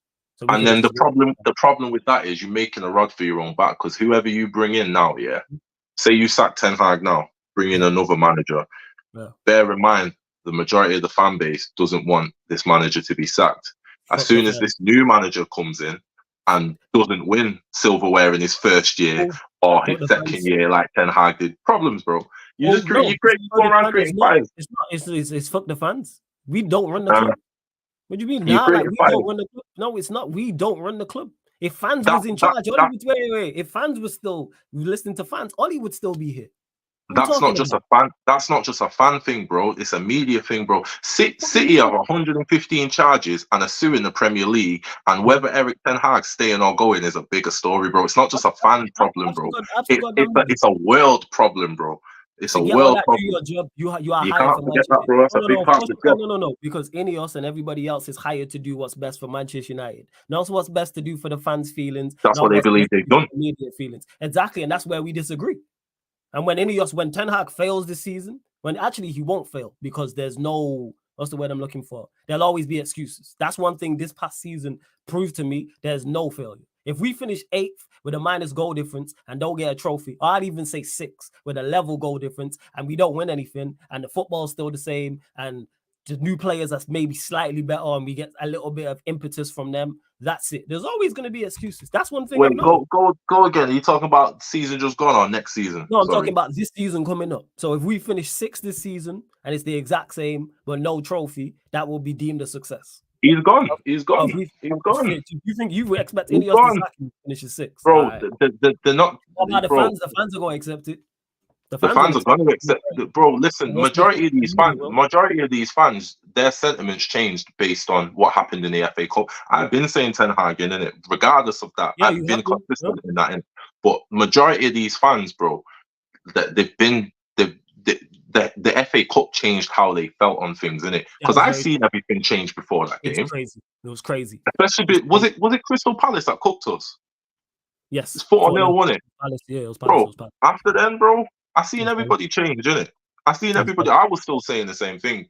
I seen everybody change, but that's the problem. Like when everybody's groupthink, everybody's on social media. On this show, bro, y'all all be having the same opinions in it. Like everybody's groupthink in it. Like this is why you need cold owners. This is why you need cold owners that are gonna make decisions based on actual facts and context, and not just what the fans think. Because everybody's fickle, bro. Everybody's fickle. Like I said, ManDem was going from Ten Hag's better than Arteta to Ten Hag out by October, innit? Like, so from August to October, bro, that flipped on its head, bro. Like the fans are fickle, because some people. So a couple things today that because some people need everyone's time span and what they need to judge someone is different. Like as long as you're not on the Ryan thing and it's not on a game by game, I see where some people need a month, some people need 2 months, some people need 6 months, some people need 12 months, some people need 2 years. I don't judge however much time you need. Like I look at it and go, how much more evidence do you need to actually make a decision depending on what it is? And in regards to this, we don't all agree on this show. Because with Sancho, we don't all agree. Again, fam, do you literally be listening? We don't all agree on Sancho. I be listening to y'all, bro. I've not heard you speak on Sancho. Obviously, that happened a while ago, innit? But we've been speaking. All right. So just to clarify, I just clarify this. Since the Sancho incident, that has been an ongoing segment on this show for the longest time. So we've been speaking on this. Me and Kaneki, who's in the chat, don't agree on Sancho. Kaneki, Eddie, Leon, mixed race Leon, they agree more so on Sancho than me, Dan Silliman, because there's more than one Leon, me, Dan Silliman, and yeah, I just use me and Dan Silliman. So it's not all groupthink in regards to that, because we disagree on that situation. Me and Dan Silliman, for example, who was a regular on the show, don't agree. Man mentioned Ronaldo. We don't agree on Ronaldo. They flipped. You said it yourself. Man flipped. Everyone flipped on Ten Hag at different times. Kaneki flipped on Ten Hag early. This is before Ten Hag. They look like the same time, innit? Watching y'all look like the same time, bro. Yeah, again. It's like varying weeks apart, bro. I'm telling you what happened. The reason why that's not the case is because Kaneki wasn't even doing a show at that point. He was in the comment section and he joined the show today because it was today, but the Yardman show is new. Kaneki flipped on Ten Hag weeks before I did. What are we talking about? Same way Eddie did as well. Bro, that's one and the same, bro. Like, right? There's a few outliers that take a week to come round to the group thing, innit? 6 weeks is not the same thing. No, it's not. Yo, some man held out longer than others. You can have 8 games because in 6 weeks. The thing is, I remember everybody in their anti saying when this guy came in, oh, we want a project, oh, we want to see something through, get rid of the players first, bro. That flipped, bro. That flipped within months, bro. I seen it, innit? And you've spent the rest of the season saying all that, yeah. And get the guy out. Look at this. So what even weeks? I flipped on Ten Hag first season. Black Diamond flipped on Ten Hag first season. That don't even make sense. Oh, it makes sense. Again, no. Forget whether it makes sense or not. Let's go back to the original point of groupthink, and we've got Kaneki saying he flipped on Ten Hag first season. I was out here defending him after we got beat 7-0, and after we got trounced 6-3. Lost my voice that week. What are we talking about here? Like, so it's different. It's just that you remember them more so because you back Ten Hag. You'll remember them more. Sancho's a prime example. There's various different opinions on Sancho. Same way as there's varying opinions on Ten Hag. Dan Sillyman being one of them. He's someone who's often just like, yeah, same way with Ronaldo, same with Oli. The list goes on and on. Difference of opinions on Varane, difference of opinions on Casemiro. Sancho situation, not even just Sancho. Two things with Sancho. Not only Sancho as a player, but also that incident as well. The list goes on and on. Bruno Fernandes, for example, a lot of man want him sold. A lot of man want him sold. Same opinion on Bruno too. It is. I've actually said verbatim. I said Bruno as a squad player could work here, so we're not. You all have the same opinion on Bruno too. We don't have the same opinion on Bruno because I don't think he's that bad of a. I don't think he's an awful player. I think he's awful for where we're trying to go to again. But I've said these things. But like you hear and many people in the chat, when I be saying these things, they don't hear that. They just hear what they want to hear. They don't. When I've said this verbatim, speaking about this man, do I think people are like, oh, why do you always stand? When I say he's rubbish, I'm not talking about rubbish from an overall perspective. I'm talking about for where Manchester United are trying to go. What are we talking about? If you're trying to win Champions League and Premier Leagues, he can't be your main guy. I've said this for years. And I've been proven right because we got nowhere near it with him. Nowhere near it with him. And the 2 times we've won trophies, he's not been top 3 best players for us. See? Look. Now, Flawless is the FA Cup we just won? The FA Cup, I'm talking about the overall competition, yes. Oh, okay. Yeah. He weren't top 3. When we won the Carabao Cup, he weren't top 3. This is the point I made. And our attack's been struggling. Is it solely on him? No. And he says, nah, Flawless is different. I want Bruno deported. Flawless doesn't agree. See, I don't want that much. So I got the banner. So let's not do that in regards to you playing semantics. How is it semantics? You playing semantics. Just because there's varying degrees. He wants him deported. You don't like him or don't want him in the team. You're rather him be a squad player and sit on the subs bench. You're just saying, I'm not as extreme as these man, but you man still all have the same opinion in it. You just have varying outcomes on Bruno Fernandes, and we've been proven and we've been proven right because this is why we've been in the shit for so long. This is why we've not had a good season for so long. So there's a reason. If we had something, if it was, that's a fallacy. There's varying reasons why we've been in the shit for so long, bro. Bruno's not one of those reasons. Bruno, no. He's on the list of reasons because it's a list. That's how bad it is. There's a list on the list of reasons, bro. Bruno's not in the top 5 reasons. I never put him top 5, but is he on the list now? He's doing semantics. He's on the Everybody's in the list. Everybody's in the list. The whole club's in the list. Exactly. And what did I say just before? AC, I've said verbatim, get rid of everybody top to bottom. What are we talking about here? You're sat there saying we have the same opinions and want everybody gone because we've been rubbish. That's why we want everybody gone. Because the results show that. What is positive about this team? So why is that so crazy? Or do we all just happen to want what's best for the football club? Now, you can't say he's want what's best for the football club, bro. You want to be in a state of flux all the time, bro. Like that's what it is, isn't it? It's all emotional opinions, bro. Like that's all I see. I don't see any sense or logic from nobody. I don't see any sense or logic. I give you plenty of logic throughout this hour and 10 minutes. Don't get me wrong. I'm not even pointing that at you specifically. All right, so you got not even at you specifically. So we on the show. You're one of the logical bears, which is why I'd be disappointed in you in it. But like it's just all. Like honestly, like I'd be mad disappointed because you think I don't watch. I watch and I hear you let people get off certain opinions and I'd be like, why Flawless even letting that go in? No. Wait. Have I not let you get off loads of opinions in this show? No, we go back and forth. No, we've been going back and forth since the show started. Did you get the opinions off or not? You've offered me more pushback than you offer everybody else that thinks the same as you. Okay, because I understand where they're coming from and agree more. You've made points I've agreed with. I didn't push back. No, it's not groupthink. We just happen to agree on it. That's all it is. The stuff you've made that I agree with. Did I push back? What are we talking about here? If someone makes a point that I agree with, I'm supposed to. So you're telling me somebody makes a point I agree with and I should push back on it. Is that what you're telling me? It's higher than a cognizant. Oh, I agree. I disagree, bro. The whole Certain things, point yes. of groupthink, it's the environment you're in shapes how you all think about certain things. One man might be the first to jump and say, "Do you know what? This guy's trash, get him out, Ten Hag out." But the rest of you, man, jump very shortly after, innit? One man might jump first and say, "You know what? Bruno's trash, get him out." The rest of you, man, jump very shortly after, innit? I don't know who jumps first or who jumps last, but one man jumps, the If rest you're of you, man, listening, will if jump you're in it. low, so you're saying it's the environment. Everybody in your chat just echoes Yeah. how you feel in it. It's a small minority of people that Yeah. don't echo Because- how you feel, because you're the first person that has to jump over here. Okay, so here's the thing: is the reason why that is the case, because that's I know, Venetia, I fully well. You wield too much power. You know this. It is. I don't wield too much power. That's every single content creator in their chat. Name someone's chat where there's loads of people going back and forth. Name loads of their chat. No, they also ask. They also no. Hold up. They are also asking questions. Like what we're talking about here. They are also asking. That's why Sanji's in the chat. That's why there's people who disagree with me in the chat. What we're talking about here. How can I tell more people? You explain to me how I can get more people over here.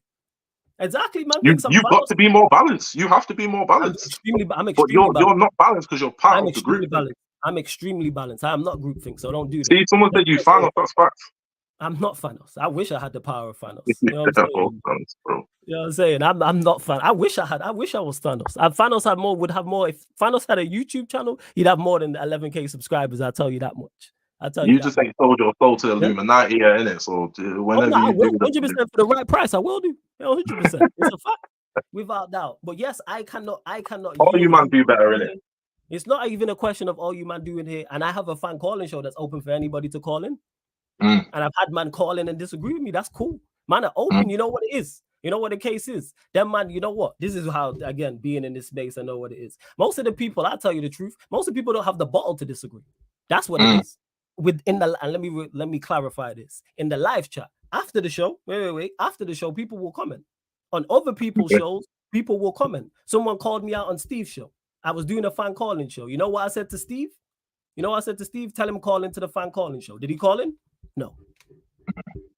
But why would he? When it's such, when you're going into a groupthink environment, bro, and everybody's saying parrot the same. You don't have to read the comments. You don't have to read the comments. You don't have to read the comments. I'm calling you up. You don't have to read the comments. One thing I know about you, Flawless. One thing I know about you, Flawless. Yeah, people be afraid to take you on in it. That's why it's groupthinking. I'm not gonna beat anybody up. But come on, bro.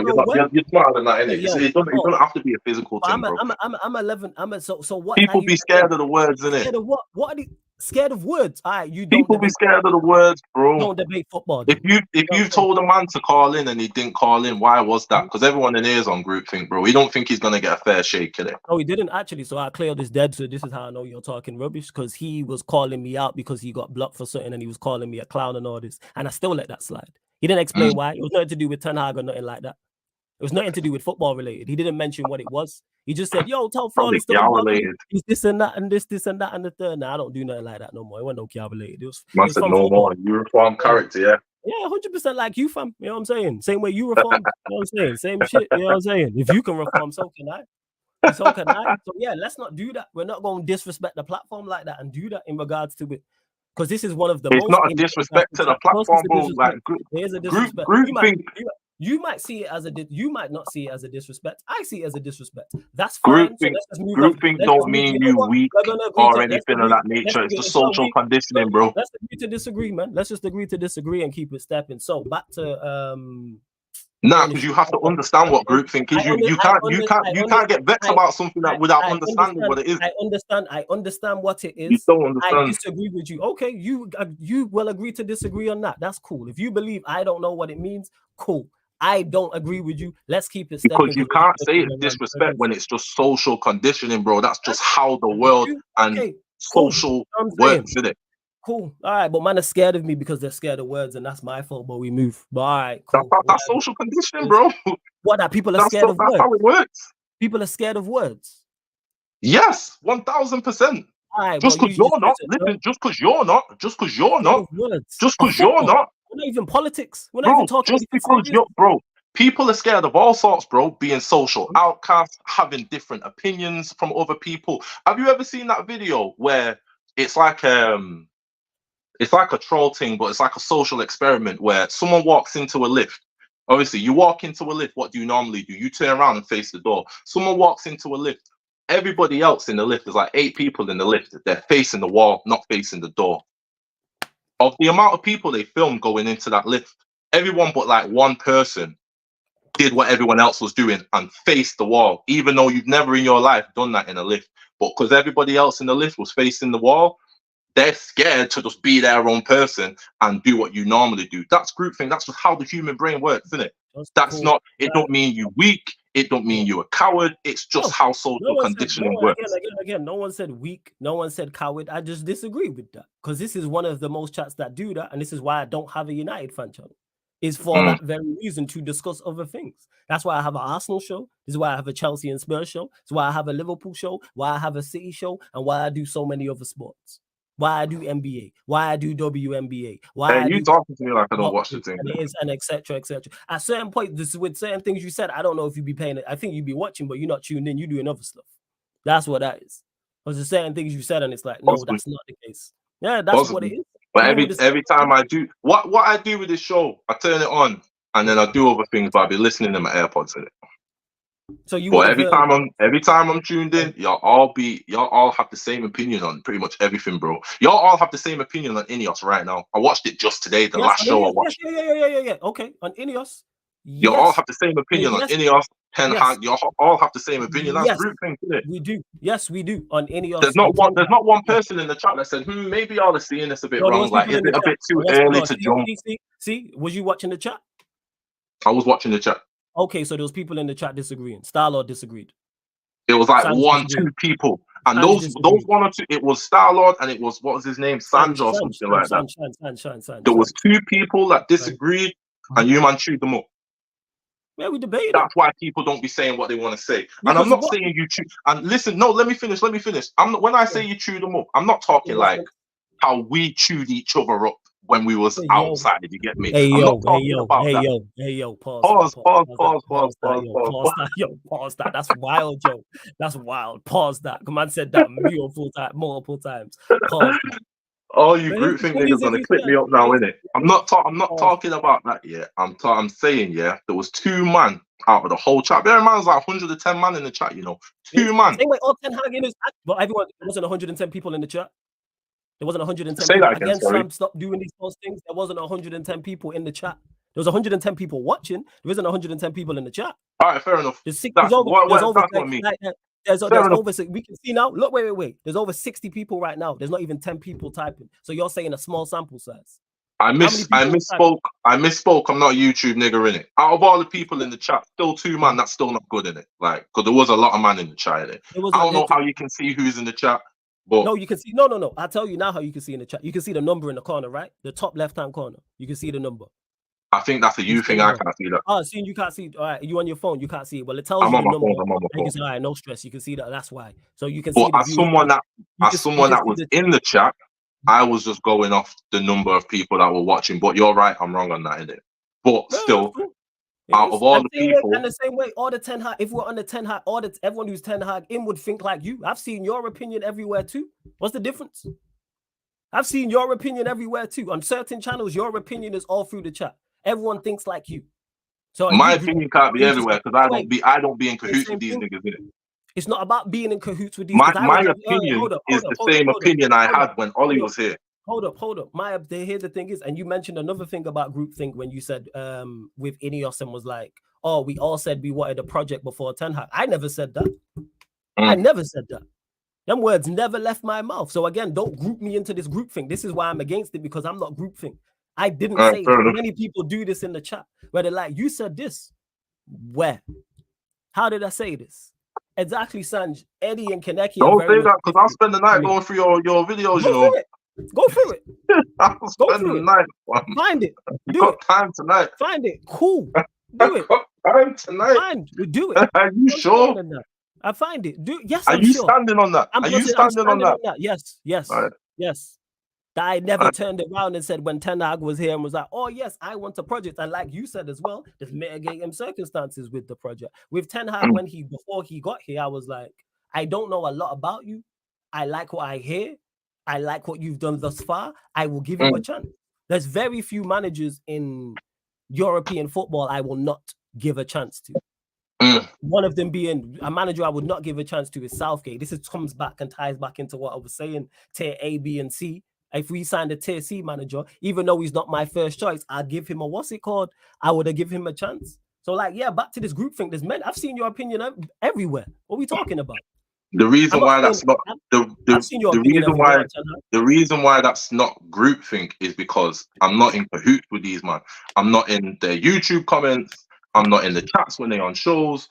I'm not even if there is YouTubers that do watch it's I'm not in cahoots with them to feel away when they disagree with an opinion I have.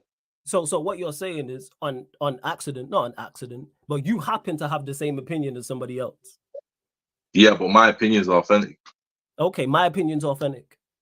I'm not saying yours isn't. But there's a groupthink that comes from it because of the position you're in. And also, I do question whether your opinion is authentic because you and this list of people that you're in cahoots with all have the same opinions. They jumped before you did. Don't get me wrong, but I knew it was a matter of time before you jumped too. Yeah, and why did I jump? You tell me. Why did I jump? You listen to the show. I can't tell you why you jumped. You know why I can't tell you why you jumped. You know why I jumped. You don't. So you don't know. So you didn't see what happened in the first 3-4 months of the season to make me jump. I just don't proclaim to be all knowing, innit? You have to tell me why you jumped. I don't. No, you do proclaim to be all knowing. That's one thing about you. Number one. Number that's two. That's the old topic. That's not new topic. I don't even fucking know what. Yeah. Oh, it's new you. But yeah, just to clarify, there's a reason why I did. There's a reason why I jumped. What are we talking about here? Look at what happened. You say you be listening. See, when I say I doubt you be locked in and not listening. You wouldn't ask me that question if you already knew. I laid it out verbatim when I turned and why I turned. And after the first Crystal Palace result before Christmas. No, there was the I had doubts before that. I was at bargaining before that. Because I seen you trying to fight it, bro. I seen you trying to fight it. I was because I wanted to believe the manager would turn it around because I don't want to be right. I want what's best. I want what's best for Manchester United Football Club. What are we talking about here? Two people who've not met. There's someone who's not locked into anything on YouTube and not locked into socials who has the same opinion as me. Same way there's someone who's not locked into any socials and has the same opinion as you. And there's three. There's in, there's out, and there's doubt. That's the only thing. Wait, hold on, let me land. They're the only three options. So naturally, you're going to be one of those three. I'm 110% authentic. Like, what are we talking about here? I'm definitely like, I'm not saying you not, bro. I'm not saying you not, bro. But it is social conditioning. No. Hey, Kaneki, don't do that. I didn't try and drink the Kool-Aid, but I don't drink no Kool-Aid. I'm not a Kool-Aid drinker. You know what I'm saying? See, and this is my young G. He says, I'll say this, for example, I disagree with Flawless with Delo because I rate him at a higher level than Flawless does. Flawless thinks Delo is a decent player, but I think he's better than decent. Big up my young G. And that's just a prime example. He's a regular who calls in as well. Big up the young king from Yorkshire side. So what I don't know your opinion on Delo. Oh, I think that he's a decent player. Good squad player, but we need better. Whereas King thinks much highly. Obviously, the main talking point is what's going to be the main focus of conversation. But when we start breaking it down and going further into the squad, because you've been rubbish, I'm not going to argue back just for argument's sake. I'm not like that. If I agree with something you say, I'm like, all right, cool, I agree with that. If I disagree, I'm going to say I disagree and say why. If I agree, I might add to it. I'll go, I never looked at it that way. What I'm saying is, y'all need to provide more of a space for the alternative opinion. How more can I do apart from fan calling shows and turn off the comments, which is what I would do, and it's just me. Yeah, exactly. So I do it. Don't listen to your calling shows. I'm not gonna lie. No. I know you do. No, the point I'm making is you said provide a safe platform. That fan calling show, Talk Your Ish, which will be running through the Euro. You need more shows, so like. It's not up to me to tell you how you should do things. But what I'm saying, for the people that are in your comments or not in your comments, that want to be in your comments, but would fear what everybody else will say, because that's the thing, right? You need some of those people on the ManDem United podcast to offer the alternative thingy. You had 6 man on the show before, and you all 6 had the same opinion in it.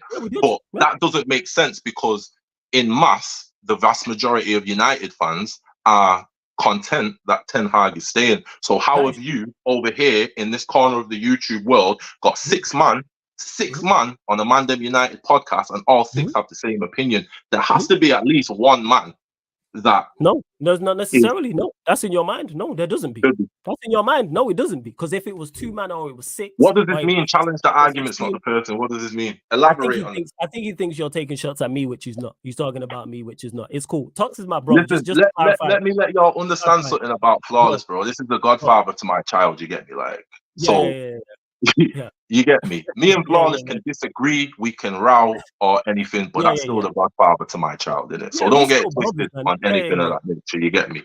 But at the same time, as the one opposing voice that's probably been had on a show in recent times, you get me? I gotta call it out, bro. See, that's where your myth, no, because there hasn't been, because you said you don't watch the fan calling shows. There's opposing. Not the calling shows, innit? But they're not the shows, bro. No disrespect to the fan calling show. So you just gonna disrespect the fan calling? No disrespect, bro. You have the flagship, bro. Listen, bro. Listen. You have Raw, you have SmackDown, you have the pay-per-views. Like the fan calling shows. What about the crossover shows where they're thinking? Because I tune into the ManDem podcast. If I miss it, I'll tune in and watch it later. Forget the ManDem United podcast, which we'll get to. Number 1, number 2. What about the crossover shows where man are more in agreement with you? What about the Q&As, which is a flagship show? What do you mean? Which shows? The Manchester Jazz is there. He agrees with you.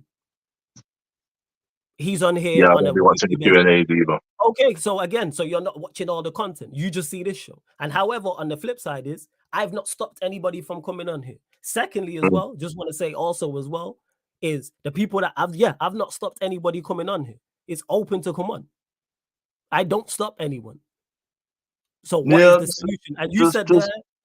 And now you say give a platform. I give a platform. Now it's not the right platform. All right, cool. Maybe have a. I didn't say it was the right platform. Maybe have a Ten Hag in show in it. No, because I don't agree with why I don't have a Ten Hag out show. You do. It's called the ManDem United podcast. I don't have a Ten Hag out show. You do. It's called the ManDem United podcast. But it's not. It's called the ManDem United podcast. We don't have a Ten Hag out show. We just happen to agree on that one thing.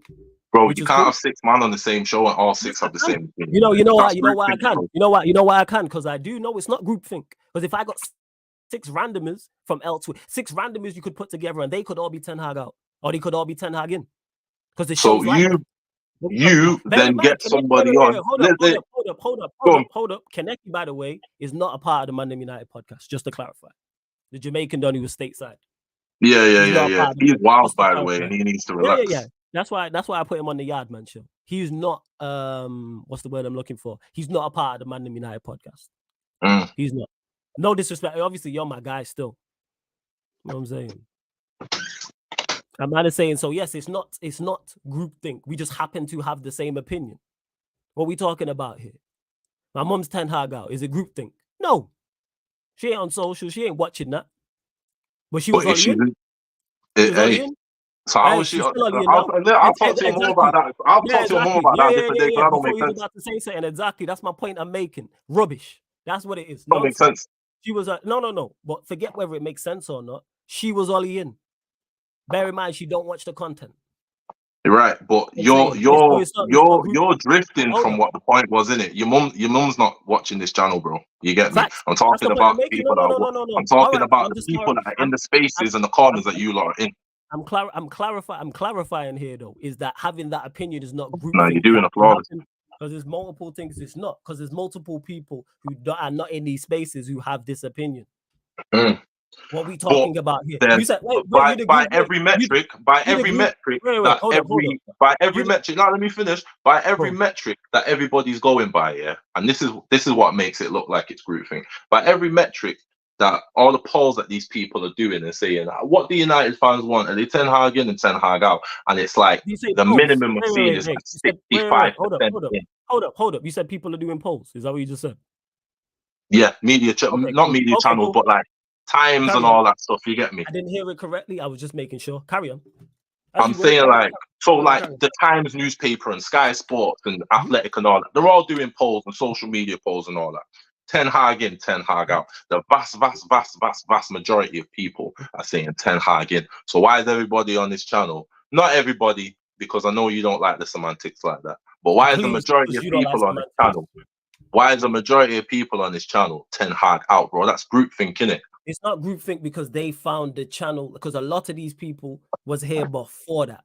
Vast majority, actually, the vast majority of the regulars in the chat were here before that. What are we talking about here, fam? That's got nothing to do with what I'm saying. Of course, it has something to do because they're not over here for that. They was over here before. I'm not saying they're over here for that, bro. You just made that up, innit? So what do you mean then? That up. I don't. So what you're saying is groupthink. So why? I'm saying why is there no balance of opinion in these spaces? Why is there no balance of opinion? There is a balance. It's just not enough. There isn't, bro. You've had 6 man on the podcast before. You all said the same thing. It's one show. It's one show.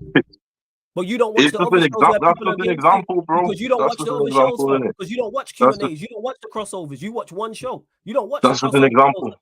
You don't watch the other shows I do. You don't watch all the other shows. That's just an example, bro. Exactly. Because when you then cross over to other man's channels and whatnot, they're all saying the same things as well, innit? Like, you don't watch ManDem Talk, do you? Which one's that? ManDem Talk on Saeed's channel. No. Okay then. I watch Saeed's own, like when he's on his own, innit? Where you have for your example, where you have Neji, shout out to Neji, you have Marcel and you have Ty, who are strong Ten Hag in it. There's your balance right there. I've been on the show as well, but you don't watch. I know you're a busy man. You don't watch all the shows I'm on. I only watch Saeed's solo in it when he does like a recap or whatnot. I'll put exactly. But the point I'm making is that balance is over there. All right. And I've been over there too and had that. But you know what? I don't have the mental capacity for it at all times. I don't know how Saeed does that. Marcel was on there in the shooting time. We disagree. So this whole thing about group, no, we just happen to have the same opinion. And if a new manager comes in, guess what? We'll probably disagree on him. So if Saeed, right, is getting man on his channel that disagree with the groupthink, then salute to him. I'm just doing that. Yeah, he does do that, but it's not groupthink. Salute to him, innit? Yeah. But it's not groupthink over here, and I will push back on that every time. I'm entitled to say that, and I'm gonna push back every time you say that. We gonna agree to disagree, innit? Yeah, that's fine. I said that earlier, but you wanted to carry on with this. But yeah, like I say, it's not. But here we are. Same way I have a fan calling show where it's just me. When I legit removed everybody because it wasn't mostly United fans. Said, hey, you man, don't jump on the fan calling show. It's gonna be me solo dolo. Just because I want to hear more people's opinions, because it's not just Manchester United. What we talking about here? It's not groupthink. It's just that most people I'm not gonna. You know what? I'm back in Ten Hag. Let me hear positives. I'm not Ten Hag. Let me hear man who agree with me. That's what it is. So when them jump on the fan calling, I've never tuned into the fan calling. Go on, talk to me. When man jump on the fan calling, like what's the temperature in it? Are they just parroting everything you lot are saying, or is there anyone that comes on and is like, nah, I disagree with you? Do you be listening to what I'm saying? One, they can't disagree with us because it's just me, one, like I've stated. And two, there is people who are a lot of people actually don't call in talking about Manchester United. Because there's multiple there's multiple clubs they're talking about. But that's the people the who reason talking why. about Ten Hag, some do, some are Ten Hag in. Mostly are Ten Hag out, but we do get people who are Ten Hag in. Because you know what happens? You know what happens when people are in the chat on that show, and what I say to everyone: yo, jump on. Even when man was disrespectful to me, no one in the chat, by the way, no one in the chat. But even when man was disrespectful to me, I said, and talking about nothing to do with football. Hey, you know what? Jump on. I say, jump on. Let's have the conversation. What is going to happen? I ain't gonna call you out. I ain't gonna curse you out. I ain't gonna try to find you. I ain't gonna threaten you. You don't know that. I would never do anything like that. Jump on. So you're muddying the waters, isn't it? I'm talking about the United specific content. I don't tune in to I know the Q&A's a thing, and I didn't know you do the calling. I know the Q&A's a thing.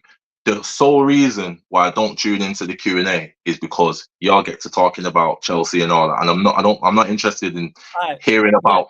Oh, I'm talking about the United specifically content.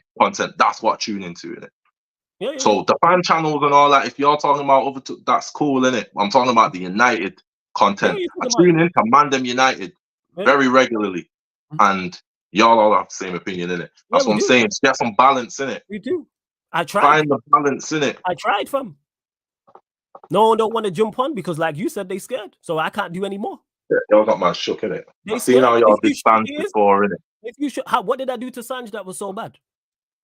It's the spotlight and it's the interrogation, bro. Okay, That's what people don't I'll like. clarify this. Everybody, whether you agree or disagree, has been put That's on what the people don't spotlight. like. I get put on the spotlight. You can't handle the heat, get the hell out of the kitchen. It's not interrogation. What are your expectations for the season is not interrogation. It's not interrogation. Because Yes, you you're don't right, that Adam. that You're right, energy Adam. you give to them, man, yeah, that You're that right, have a Adam. different opinion of you. You don't give that energy to the man that have the same opinion of you, is it? Because you Yeah. agree. Because it's groupthink. No, because I agree. What's this about Because a legal letter? No, he's saying Flawless has never sent a legal letter to another channel. Facts. 100%. What's this, a Goldbridge thing or what? No. He's just saying, because I was saying I'm not going to threaten you or anything like that. Not you, but when people call in. So yes, no, I just happen to agree. It's not groupthink agreeing with people. You're either in, out, or doubt. If we happen to agree on it, me and Jez agree on certain things. Is it groupthink? No. What are we talking about here? Me, Jez, and the rest of the group chat. Is that groupthink? But we all think Ten Hag's rubbish, and we all support different clubs. Is that groupthink? I don't care what other fans think. That's a fallacy within itself. You keep quoting that, I don't matter. No. I'm asking the question: is it groupthink?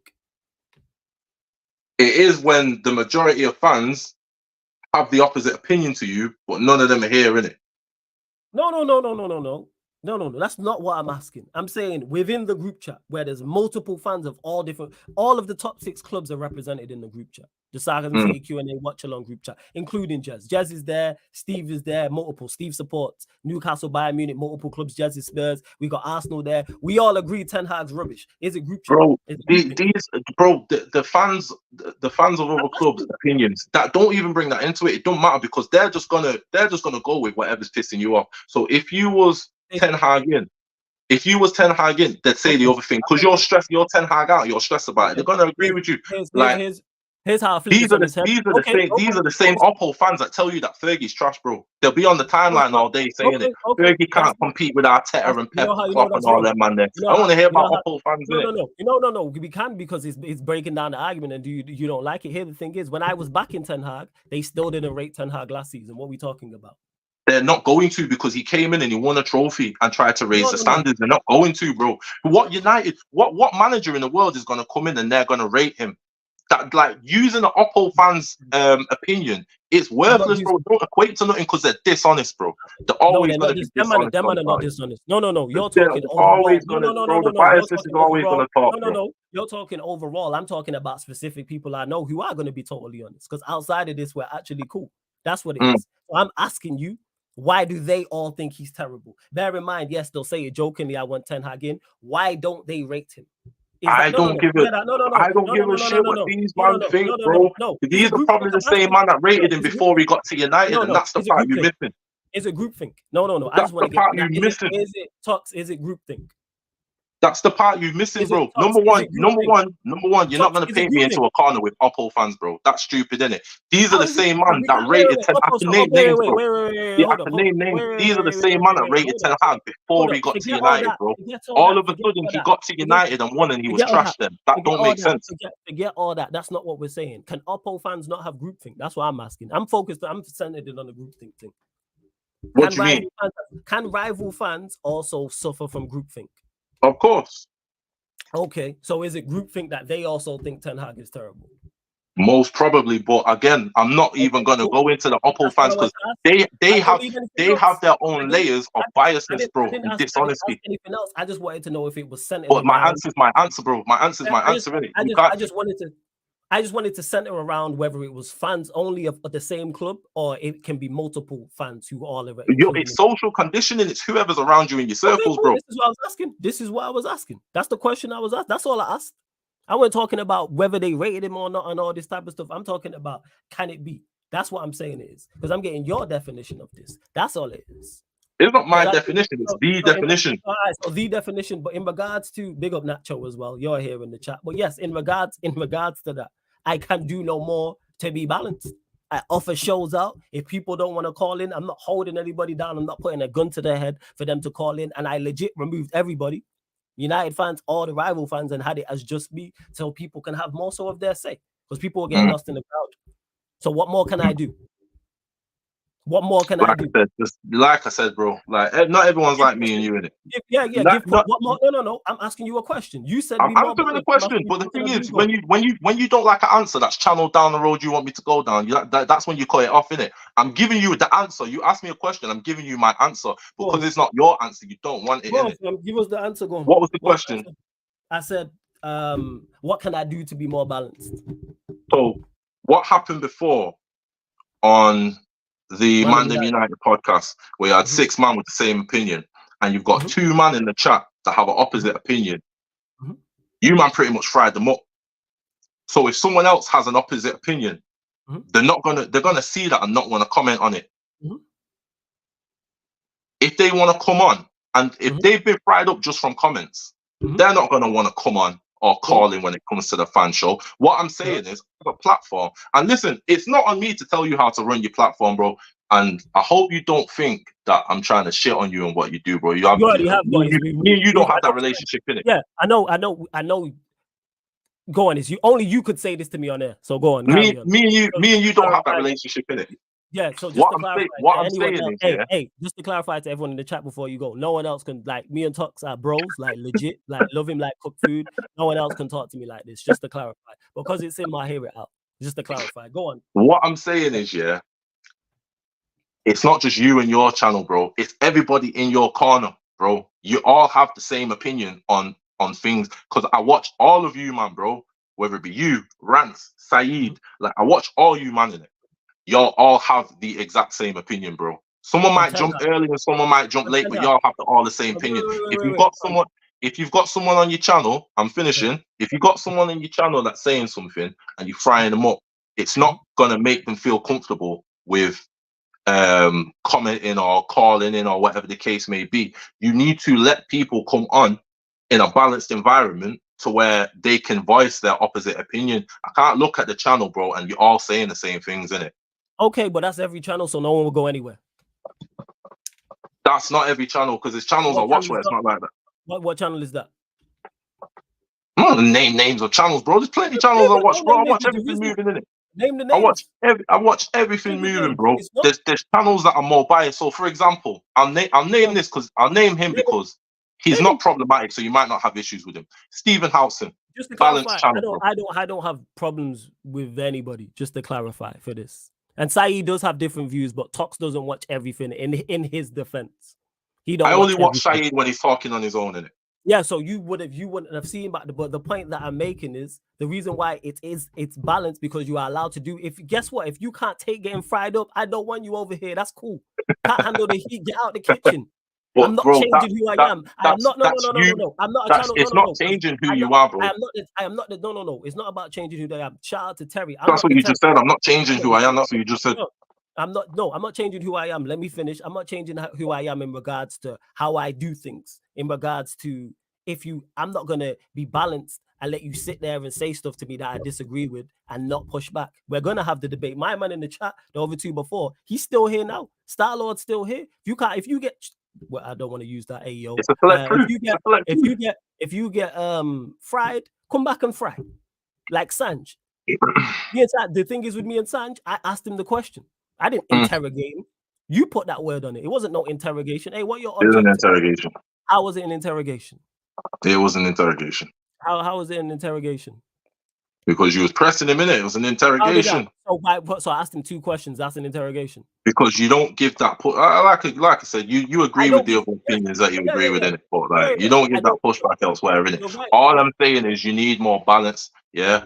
There are channels, you're saying there's not, but there are channels that have more balance. Well, people can go watch I prefer those channels over Sarcasm City on there. Because this channel's vital. And if you can't handle the heat, get out of the kitchen. I do a fan calling show at least once a week. You're open to calling. I'm just saying, provide a platform for people with alternate opinions in it. I do provide them. Y'all can't just be all in your out in it. Yes, we can all be in your out because we are. No, you can't. It don't make sense. We can. Yeah, we can. It does make sense. Same way we can be Ten Hag out. Yes, we can. We can do that. It don't make sense to you. That's your opinion. That's cool. I respectfully disagree. That's fine. But don't be like, oh, you can't all have the same opinion. Yes, we can have the same opinion on No, something. you can't, bro. That's Yes, not good, innit? You need someone that has something different, innit? Yes, we can. No, we don't necessarily. If someone has something different, say it. And if you're too scared to say it, that's on you. That's a you problem. That's not me. Don't put that on me. That's you. You know what I'm saying? What we talking about? It has to go on you because you own the channel, bro. No, it's not on me. No, it's not on me. No, you own the channel, innit? If you can't handle getting fried, that is on you. And the reason why you get fried is because your argument is weak. That's why. Because if your argument was strong, you're not getting fried. That's subjective, bro. Whether the argument's strong, strong or not, yeah. When you go in against how many niggas that think the same thing, bro, like yeah, you're gonna say the argument's weak. I could have 6 men on here saying, oh yeah, Messi's not one of the GOATs. Niggas aren't you, bro. Niggas aren't you. Niggas didn't grow up how you grew up, where you grew up, bro. Niggas aren't you, bro. That's on them. But let me finish my point anyway. People are you. The beautiful smiles. This is Tox. This is my bro. So this is why we debating like this. We've argued like this many a time. We could have 6 people on here right now talking about. Come say them beautiful smiles. I bet your smile ain't beautiful. Yeah, this is Tox. Like, don't be disrespectful. Please keep it clean in the comment section. And there is freedom of speech, Tybo. You know what I'm saying? What we talking about here? Like, of course, we can have the same opinion on something. We can all be Ten Hag out if all the evidence points to that. And there's multiple things that point to that. You yourself said, hey, the season was a massive fuck up. It was terrible. What are we talking about here? What are we on about here? Same way if there was 6 people, if there was 10 people on here talking about Messi's not one of the best players of all time, what would the chat be saying? Don't blame you don't see a problem, yeah, as the owner of this channel. And I'm not saying this problem's like your fault, like you did this. Yeah. I get you. Go on. I'm not saying this is your fault, first, like, but you don't see a problem. There's not a word like owner of this channel. That the vast majority of United fans, by all metric, have a different opinion to what's on this channel. But on this channel, the vast majority of opinions you're getting is just mirroring yours. You don't see a problem with that. Because when me and you was doing the show together, bro, and me and you used to agree on a lot, but we used to disagree on a lot. Because you're an asshole. That's why. I seen a problem with that. I was like, me and this nigga agree too much, you know. I don't like that, innit? Like, we can't. I had to check myself. Like, is this? I didn't say it at the time. Like, is this group thing? But it's like, is me being in close proximity to this person just like making us like take on the same opinions? And if that's the case, is that the best show to have? You get me? Like, you have to check yourself on these things, bro. You have to check these things. And it's not. You know why? Because shit is booming. So it's not. And again, I'm not saying it's not the point. And the thing is, Kaneki say the manner in the chat who you're talking about, and you'll see the Yardman show, for example. No, all the ManDem don't agree. You're taking 1 point, 2 points. Sorry, 2 points. Actually, everyone ain't even. Wait. Everybody ain't even Ineos out. No one. I said Ineos out. Yeah. No one else on the channel. Wait. No one else on the show said Ineos out. Oh no, they did. No one said. Who else? Who said on the chat said Ineos out? Seek said it. Who else? What's the guy's name from America? Kaneki, are you Ineos out? No, not him. I mean, he said it as well, but the other brother from America. Eddie. Yeah, Eddie said it. Like, y'all all said it, bro. You never say, I missed that. If anyone said Ineos out, but there's nothing. Again, there's nothing wrong with that. And back to your point that you mentioned there, I'm not going to be on here disagreeing for the sake of it. No, because that's when the show becomes problematic. If we're going to disagree, let's actually disagree on something one of us genuinely disagrees about. I'm not disagreeing. I'm not one of those guys for views. I'm not doing that. Listen, yeah. Listen. That's not me. No. I don't. Wait, let me land because I let you land. That's what a lot of people do. I'm not one of them content creators. I'm my authentic self. So let's not do that. Please. Listen, yeah. I don't care enough to argue about it. The reason why I'm saying this, yeah, is because obviously you have a personal stake in the channel because it's your baby, innit? Right? So you're getting like you're getting annoyed by what's being said. Yeah. But it's not a personal attack. I'm not attacking you. I'm not attacking your baby. I'm just saying, as a viewer, yeah, fuck like that we boys and you the godfather, my child and all that shit. As a viewer, bro, sometimes that's jarring, innit? Not even sometimes. A lot of times that's jarring. Cool. Like, you man are just gonna say the same thing. I tune out of shows and stop watching channels because of that. You get me? That's cool. This is probably one of the only channels I didn't stop watching due to that. Because you like rolling around in the mud and love chaos. I'm not for that, and that's where That's not true. I'm a very peaceful brother, bro. You still love the mud? Peaceful brother, bro. So you don't love the mud? That's not true. Love the mud. So if you see something pop up, wait. If you see something pop up and it says heated debate, you're not clicking it instantly. See what Flawless is doing, yeah? Flawless is calling back to a younger version of myself. Okay. Yeah, that used to love the mud. Not like that anymore. Okay, cool. I stand corrected. Okay, I stand corrected. But the point I'm making is, I am not watering down. It's not about rolling around in mud. It's cool. You need all colors of the spectrum, bro. I'm telling you as a viewer. Cool. I take that back. I take that back. If we happen to, I am not disagreeing with someone just for a show. I'm sorry. If I happen I'm not saying you should. I'm not saying you should. You're not listening to what I'm saying. I'm not saying you should. I'm saying, see how you said before that this is a reason why I don't listen to when, like, say Saeed, for example, has bare people. I don't listen because you're all just saying the same thing in it. I listen to Saeed on his own. But the reason is, when I do tune into those shows, everybody's saying the same thing.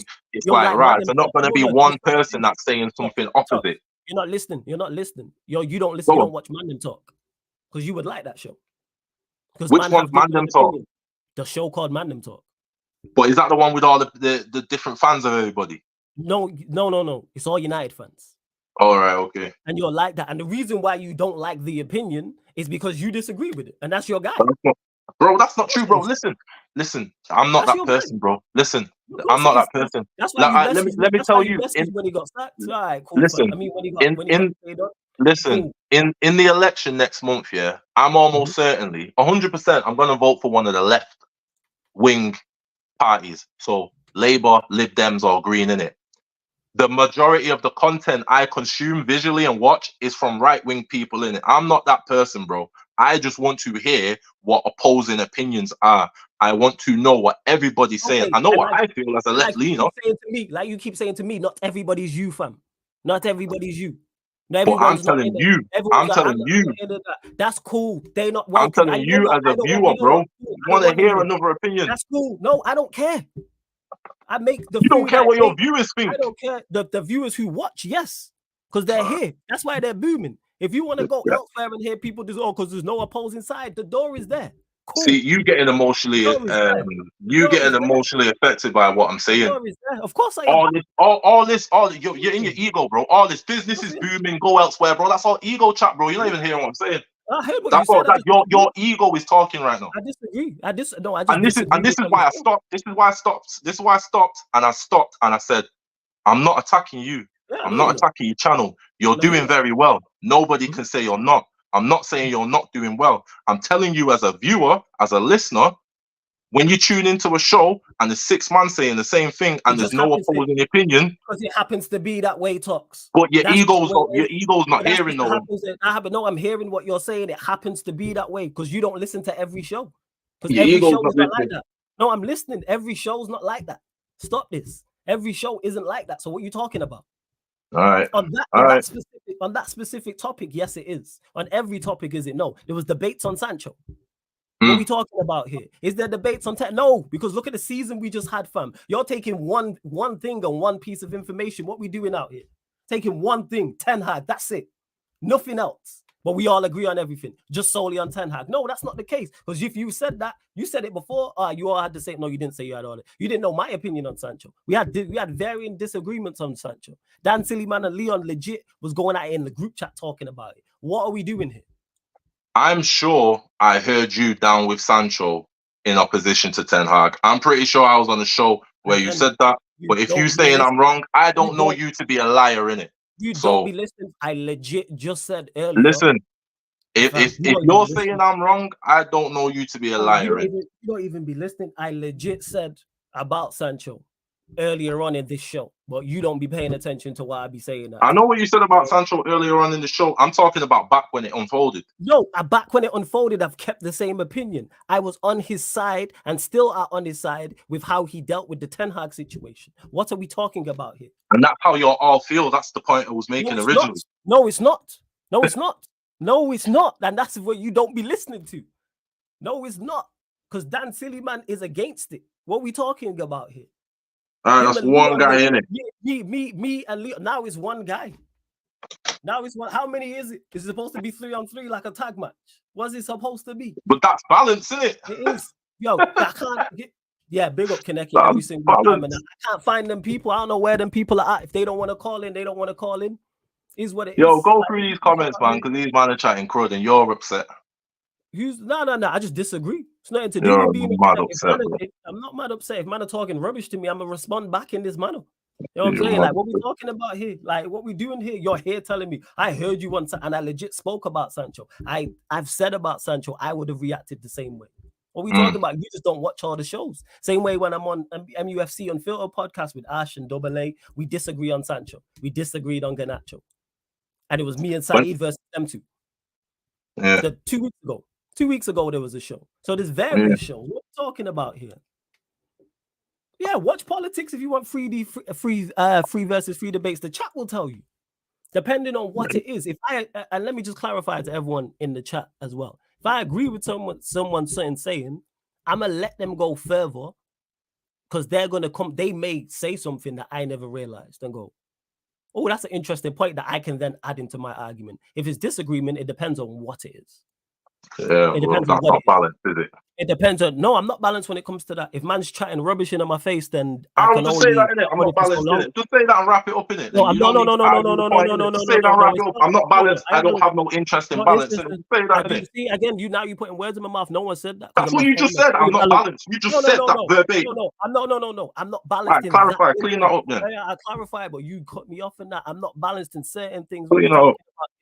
I'm not balanced in no. I'm not hearing the other side because I have an opinion on it. How are you asking me to be balanced when I have a yes or no on something? That's not balanced. You're not balanced on Ten Hag because you're Ten Hag in. What are we talking about here? I'm Ten Hag out. You're Ineos in. I'm Ineos out. How can we be balanced on that? You say that's not balanced, bro. I be watching shows where that's not the prevailing opinion, bro. What are you talking about? All you man that I watch, you, Rance, Saeed, Aaron, you're all Ten Hag out. I watch your shows like on an almost daily basis, bro. I alternate those 4 shows on a weekly basis, bro. Yeah, I appreciate that. Yeah, we are. But you're saying I'm not. You're saying I'm not balanced. I'm listening to niggas that have vastly contrasting opinions. Just watching, but what I'm saying. I've been on shows with people who have contrasting opinions. What's the difference? That's nothing to do with what we're talking about. The debate's gone across, innit? We debating over shit now, innit? Hold up, be respectful, because you took it here. Be respectful. This is my bro. Don't ever do that, people. This is my bro. Be respectful. Nah, let them talk in it. Put their comments up and they get fried, innit? You know what I'm saying? Say again. Nah, let them talk in it. Put them comments up, they get fried. I ain't gonna let nobody disrespect you. Nah, put them comments up, they get fried. No. Don't. Yo. Don't make me fall out with you over people disrespecting you. Don't do that, fam, because that's not running. Because I don't allow anybody to do that. Like, let's not do that. No one's disrespecting you. What are we talking about here? Yo, put them comments up, they get fried. What was I saying? Yes, if you have a contrast. No, this is the same thing you was going at me for. How come you can fry people and I can't? These ain't my fans, innit? Like, they're yours, innit? Like, I ain't got no allegiances to these niggas, bro. They can get fried, innit? We started this by saying, wait. Say that again. Wait. Hold up. Say that again. What did you say? Say that again. I said, what did you say? People? I said, why can I fry people but you can't? You said, why can I fry people but you can't? Yeah. Why? Yeah, because these ain't my niggas, bro. These are your fans, innit? Like, I can fry these man. If these man are in here being disrespectful, put their comments up and they can get fried, innit? None of that, don't say this. Like, yo, tell them come in it. No, but I can fry these man. I ain't got nothing with these man. They can get fried, innit? So that's what it is. So if these people weren't supporters of me, then it'd be okay for me to fry them. Say that again. I said if these people were not supporters of mine, big up to all of you lot. I really appreciate all of you lot. If these people if you lot didn't support me, then it would be if they didn't support me, it'd be okay for me to fry them. Because you was going at me for frying man before. I don't think you should fry any of your audience in it, but I can fry them if they're chatting shit. Go away. Why is that? Why can't my audience love that? There's people who I'll go one further because it depends what social contract you got with your audience in it. Okay, so I'll let you know. I'm relocating. Yeah. Relocate. Talks will be back. Make sure you run up the likes, hit the subscribe button, all that good I'm stuff. still here. Oh, you still there? My bad. So yeah, just to clarify, where was we at? Shit, this show did run over. But where was we at? Boom. Hey, Adam, we'll get to that as well. Yeah, man, demo, we put in talks, my bro, so no one else couldn't get to say some of the stuff that he said to me. But I know it's not from a place of malice. Flawless energy is what attracted everyone here. Hey, Jez, I know. You know what I'm saying? When talks comes off mute, we'll get there. But run up the likes, hit the subscribe button. I'm here, innit? Oh shit, okay, my bad. Adam says, ironically, I subscribed to Flawless because I found him fair and balanced. You know what the crazy part is? Most people see me as balanced. That's the craziest part. You know what I'm saying? And in regards to attracting you attract people like you, not in terms of opinions, personality. Because that's one thing I've noticed. This is the thing. This is why I say you're listening with your emotions and not with your ears. Let me land. Let me. How am I listening with my ears? By repeating what the people have just said in the chat. Because what you just said there lets me know you're listening with your emotions and your ears. Go on, clarify. You are, yeah. Out of the cartel of niggas you with, you one of the more balanced one. You probably the most balanced one in it. Out of all this cartel of man that have platforms, you the most balanced one. But that's not represented on your channel. That balance isn't on your channel. That's what I'm saying. I don't even know how we got onto this subject anyway. That's what I'm saying. It was you being you. That's how we got. No. I disagree. It was you being you. But it's easy for you to do that, yeah, because I have the history that I have, yeah, and we know each other like that, yeah. You brush me off in that way, but I'm telling you what I'm telling you in it. Like it ain't no. We ain't podding. I'm telling you, there's no balance on the channel, innit? Yeah, you saying there's no balance. Which is funny because you a balanced nigga most of the time. I am. It just happens people join who join, and I am. But don't say most of the time. And the reason why I said that, you brought up this conversation. That's how we got here. Let's not do that. I didn't bring this shit up. You brought it up. So when you're like, I need specifics. I can't remember why we got it. No. You brought it up. You can watch the show back yourself. Like you said, I'm gonna go do the research. I got time. Rewind the show and you'll see it. Sarcasm City TV has the most sensible, contrarian viewpoints about up teams. We trying that. So yeah, big up to some of the new people in the chat as well. Big up to Venetia says Flawless keeps it real. Hey, love, appreciate that. Thank you very much as well. Like what we talking about here. So yeah, I got his chat niggas, you know. Hey, how again? So they're my peoples, but I can't fry them. That's a joke, man. Fucking hell, Flawless. This is what I mean. Like you listening with your emotions, bro. What are we talking about here? Because you said some foolishness. That's why you listening with your emotions. This is what I'm talking about. I ain't never seen you like this. Same way if someone said some foolishness because you said some foolishness. If someone said some foolishness to you, you would react the same way. What we talking about? Nah. All right, now you are, yeah, because you're a changed man now, yeah? You know what I'm saying in that? You know what I'm saying? What we doing out here? You know what I'm saying? What we doing? But where was we at anyway? All this because your manager's trash, but we move. See this, people. Hey, he's your manager too. He's not my manager. He's my manager, your manager, our manager, innit? That's what it comes down to. So hold that. It is. Nah, it's not that. You know what I'm saying? Same, but you say you're the same guy who backed Ollie, so here we are. You know what I'm saying? But run up the I backed Ollie when? See, now you lying. When the truth don't work, the lies start coming out. When did I back Ollie? At the start of his last season. When we signed Varane and we signed Sancho. The start of his last season. He was like, let's see what he can do. And we're I'm gonna give him a chance and Bro. You delete tweets. You delete all your tweets, so they're not there anymore. No, you don't need to go on. You don't need to go on tweets, bro. Like you can go back and look at your own shows. I'm pretty sure the show that there was Q&As that was on at those times. Yeah, like that time. But you say, bro, that's when I was active. But what I will say is, you're more of a wind-up. What you just did was lie. You just lied. You just lied, bro. Because the thing is, the show where we both said we're Ollie out, bro. You weren't even doing this football podcast thing at that point. It was that early. Early. That's not the point that I'm making. That's not the point that I'm making whatsoever. Why? I said so what point are you making? The point I'm making. See, now who's not listening? But when I listen, I'm listening with emotions. That's not what I legit said. You said something egregious. What did I say? But when you speak foolishness to me, it's okay. But you told a lie, though, innit? Like if you saying that an opinion or something, cool, innit? But you told a lie. There's no point from when I first said I was Ollie out, which was years and years ago. Before this was even a football channel, bro. Before it was a thing, yes. Before this was a football channel, bro. There's no point I ever double back and said I'm up for Ollie staying, or No, you said saying let's see what he does now that you've got Varane, Sancho, and Ronaldo is vastly different from backing somebody. Let's see what you does is actually a negative. I never said let's see it is. No, you said let's give him a chance. That was the tweet. Never fucking said that. That's a downright lie, innit? And we can say what we want to each other, but don't tell lies, innit? That was never said anywhere. And don't be like, oh, you delete tweets, so I can't pull that, bro. There'll be shows I was on at the time, innit? If that's how I felt, I'd have stood on it, bro. If that's how I felt, I'd have stood on that, bro. And like I'm standing on this, bro. You never see me back, Ollie.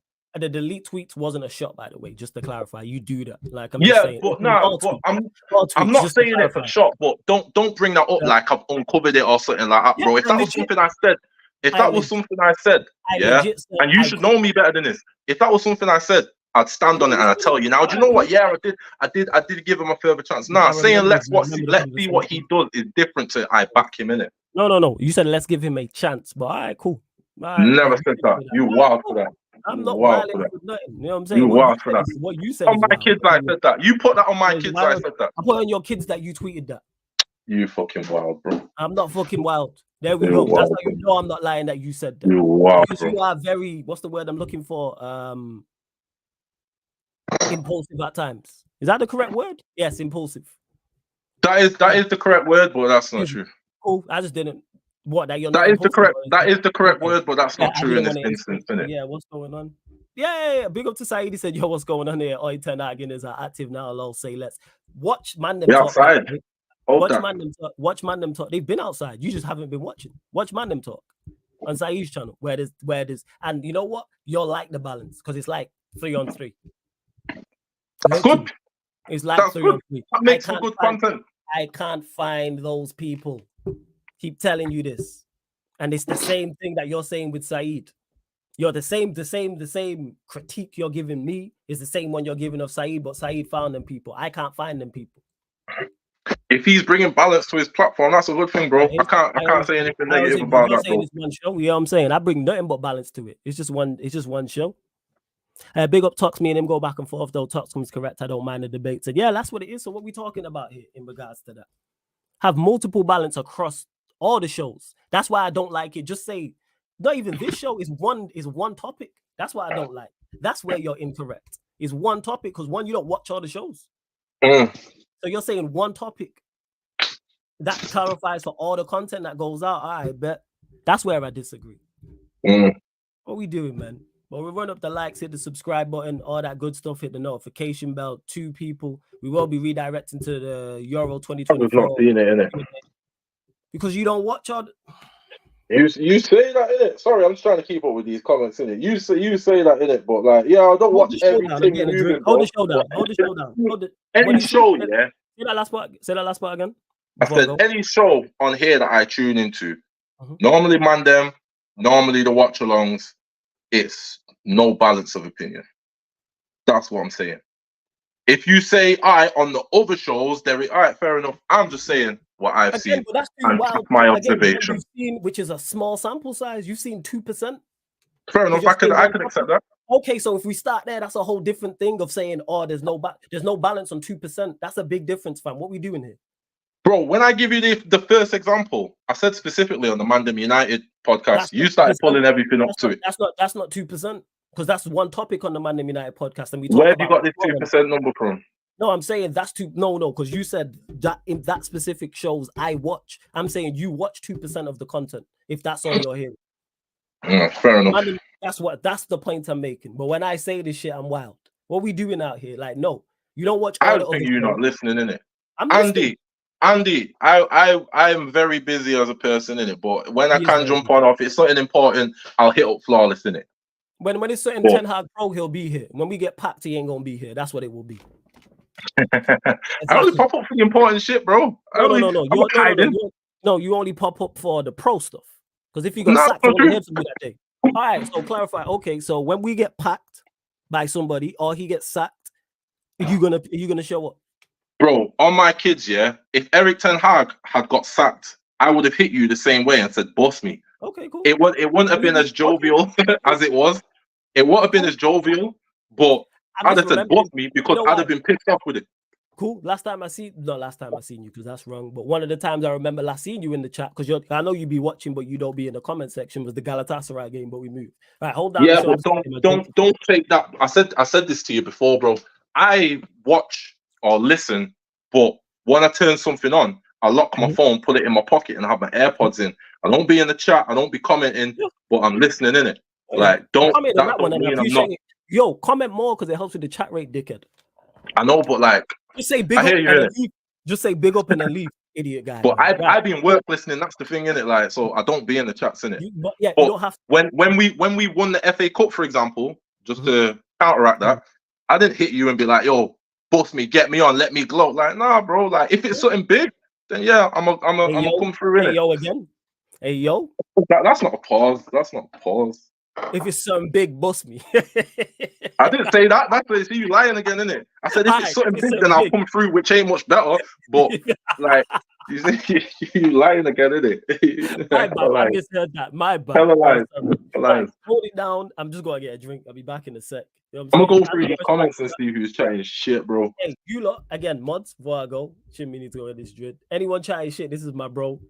Block. You mods. Nah, let them man come in it. Yo, fam, listen. Hey, yo. Secondly, that's not just a rule for you. That's a rule for everybody. That's not just you. Obviously, you're my bro, but that's a rule for everybody who's on here. Like, you're not disagree, poke holes in the argument, yes, but don't poke holes at you. Oh, who's this guy? And none of that, because that's poke holes in your footballing argument. Cool, I'm cool with that. You can poke holes, man. Man's not sensitive out here, innit? It's not about sensitive. It's just sheer respect. You wouldn't do that. You're not coming to my establishment and disrespecting my bro. Are you crazy? I hear you. I hear you. That's what it is, and I wouldn't let. And that goes for anybody who's on the platform. I always say poke holes in the footballing argument, not the person. Like, we can take shots at each other, but that's me and you, but they can't. Like, no, that's a no. Yeah. Go on, carry on. Don't get me wrong, chat. I've not seen Flawless this heated in years, bro. Innit? Like, it's been a long time, bro. Yeah, you don't normally see Flawless like this, but I had to fry him quick. He has to take accountability in it. Surfer Fell says, what events need to occur for you to be ETH out? So I said this at the start of the show. I'm not married to Eric Ten Hag, innit? I don't love him or none of that stuff. Like, I'm just married to how I felt when we was bringing another manager in. So after the Ollies and the Joses and the Vanguards and the Moyes and the Rangnicks, I said the next manager we bring in, we have to see it through and see what happens, because that's the only thing we've not done over the past 11 years. Bring a manager in, see it through, and see what happens. That's all. We always jump. Emotional owners, they jump. As soon as fan sentiment turns on social media or they hear groans in the stadium, they jump. I don't like that. See something through. Let's see what happens there, because that's what we're yet to see. Now, Eric Ten Hag has a 3-year contract. I always said, give him his 3 years. You had one good season. You had one bad season. You picked up trophies in both. Fair play to you, innit? Let's see what happens next season. It has to be progression. And like I said on the start of this show, it has to be a top 4 finish. It has to be a cup run. Like, you have to, like, there has to be a respectable finish in the Europa League. Like, it needs to be semi-finals and fucking Onana let one slip in. It has to be something like that. And it has to be style of play. If by the end of next season we've not finished 4th, we've not had a credible cup run, and the style of play is not improved, I'm saying, all right, thank you for your service. Off you go. I said at the start of the show, I wouldn't even give him a new contract. The owners are talking about giving him a new contract. I think that's a step too far. Say you're backing him, say you're letting him see out his contract, but there doesn't need to be a new contract, because if he stinks next season, you backed yourself into a corner. Now you're going to have to pay him out more than what you would have had to pay him out now, when he could have just walked away for free whilst you sort your structure out and get in the people you need, and then you can bring in the person you want into a positive situation. Because say Kieran McKenna cooks next season and Eric Ten Hag stinks next season, like, you put yourself in a corner now giving him a new contract, because to sack him, it's going to cost an arm and a leg, and to prize McKenna from what he's doing, that's also going to cost you as well. So why give Ten Hag the new contract? Let him see out the contract. If you're eyeing up McKenna, that tells him as well, we've got our eye on you. We're just letting him see out his contract. So he knows not to commit to anything on his side. But I think he's now just signed a new contract. McKenna, correct me if I'm wrong, someone. So now, if Ten Hag stinks next season, you've seen out your contract. You've done the 3 years, which I said you should do. Like, now we can move on in it. But off one good season and one bad season, I'm not willing to say, like, do one in it. Like, let's do what we've never done before and see it through and see what happens. I'm willing to gamble on that, but I'm a gambling man in it. So, welcome back. Yeah, I was here. Listen, you know what I'm saying? You was getting shit off your chest and that. Before I respond to that, Sanchez, salute Flood. No alcohol today. Oh, Lord of mercy, that rum hit me for 6. You know what I'm saying? You lot go watch the sarcastic. Was that you and the missus? Who's missus? Who? I remember. Hey, well, Sarcasm and Savage show. All right. Yeah. You need to relax with all that. You're doing too much. See all the shit that he said to me, and that's where I draw the line. That's how you know I'm pissed. You know what I'm saying? This guy putting out false information. Yo, nephew, that shit hit me for 6. If you go watch the start of that show, watch me, because it hit me late, and that's why. And shout out to Ed. Was it Ed or it might have been Don T? It was like, you know that certain hits you when you're like, what's the percentage? Because that shit was like 60%. I didn't realize. Like, what was it? Some rum, because she works with liquor companies, so like she gets like rum and stuff like that. So yo, fam, I took a shot of this and I was like, yo, what's wrong with me? Because that man's a lightweight, but it'll be all right. So yes, no alcohol, just regular soft drink, people. Yes, nephew, hit me for 6. But back to it, in regards to it, I have no issue with the manager. Like, this whole thing of a project, there has to be progress within said project. That's how I look at it. There should be objectives to hit before you hit the final. I have no issue with Manchester United sacking managers. People are like, oh, we can't keep sacking managers. Yes, we can. No issue with Manchester United. Zero issue with Manchester United sacking managers, because we've done that previously and we will do that again. And eventually Ten Hag will get sacked, whether it's this season or next season, and then after him and after him. Fergie was an anomaly. Sir Matt Busby are the only before you go, the only 2 managers in our history who was here for a significant length of time. And when I say that, I'm talking about 10 plus years. I don't think there's anybody else in the history of Manchester. So 2 managers out of however many since we was birthed, so to speak, up until 2024. You keep sacking managers till you get to the right one. That's what all the most successful clubs do. So managers have 3 seasons in a year. Now, if it becomes a point where if managers keep getting sacked, I look at said ownership and go, oh, you lot are not getting this right. If you keep sacking managers and they're not successful. No, we're not, because this is a new ownership. They've not bedded anything in yet. Like, they're still, you know what I mean? I wanted to get to the point. Yeah, shout out. That's a random shout out, but shout out the Jamaicans in there as well. Yes, exactly, Warrior J. Big up to Venetia. She just a big up all the Jamaicans in the chat. Shout out to all the Jamaicans. Was there a reason why you didn't talk a lot in the NBA game watch along? Because my head was spinning. That's why, Warrior J. I was Sheik. I messaged Sheik like, yo, just hold down this watch along. I'll get back for the end. And I was struggling. So let's clap it up for Flawless, innit, for still attending the watch along, because I would have turned it in, but that's commitment, that, innit? Because I had a football. No. And plus, I wanted to watch it, and I fucks with my people heavy on that. But yeah, in regards to it, what was I even saying now? Yeah, you can continue to sack managers, and you mentioned there about things he needs to do, but then there's mitigating circumstances. For instance, say all the staff say stay. That would work in his favor, correct? What do you mean? What staff are we talking about? You mentioned the physios, so I'm just using them as an example. I don't. We have hired a new one. We've hired a new one. No, so I'm talking about the possible negatives going into the season. You mentioned right at the start of the show. I'll refresh your memory. Paraphrasing, so this isn't word for word. Yeah, there's mitigating circumstances in regards to making predictions. So if all of the shit physio staff stay, that's an issue. You said something along those lines. Am I correct? Yeah. So, but my angle of attack is different because, for example, we've seen him throw the medical staff under the bus this season. Like, we've seen that in it. So the benefit that you have to the manager staying is he's here, he's been here, he's seen the issues. He doesn't need fresh eyes to look over things, like, and that's the problem when you get a new manager. How many times have we had fresh eyes wanting to take a fresh look at Rashford, a fresh look at Shaw, a fresh look at all these men that should have been carted off however many times? Like, you get fresh eyes looking on him. If you get a new manager come in, he doesn't have the cachet for one, and he doesn't have the experience within this squad to say, Rashford's not going to work for me, I need him gone. Luke Shaw's not going to work for me, I need him gone. Like, the way how Ten Hag got rid of De Gea last season. We need that impetus. Like, so he's already threw the medical staff under the bus. So now when Ineos are asking questions and whatnot, and they might want to look at things with fresh eyes, and we can't get rid of the medical team. He could say, yes, the fuck we can, because X, Y, Z.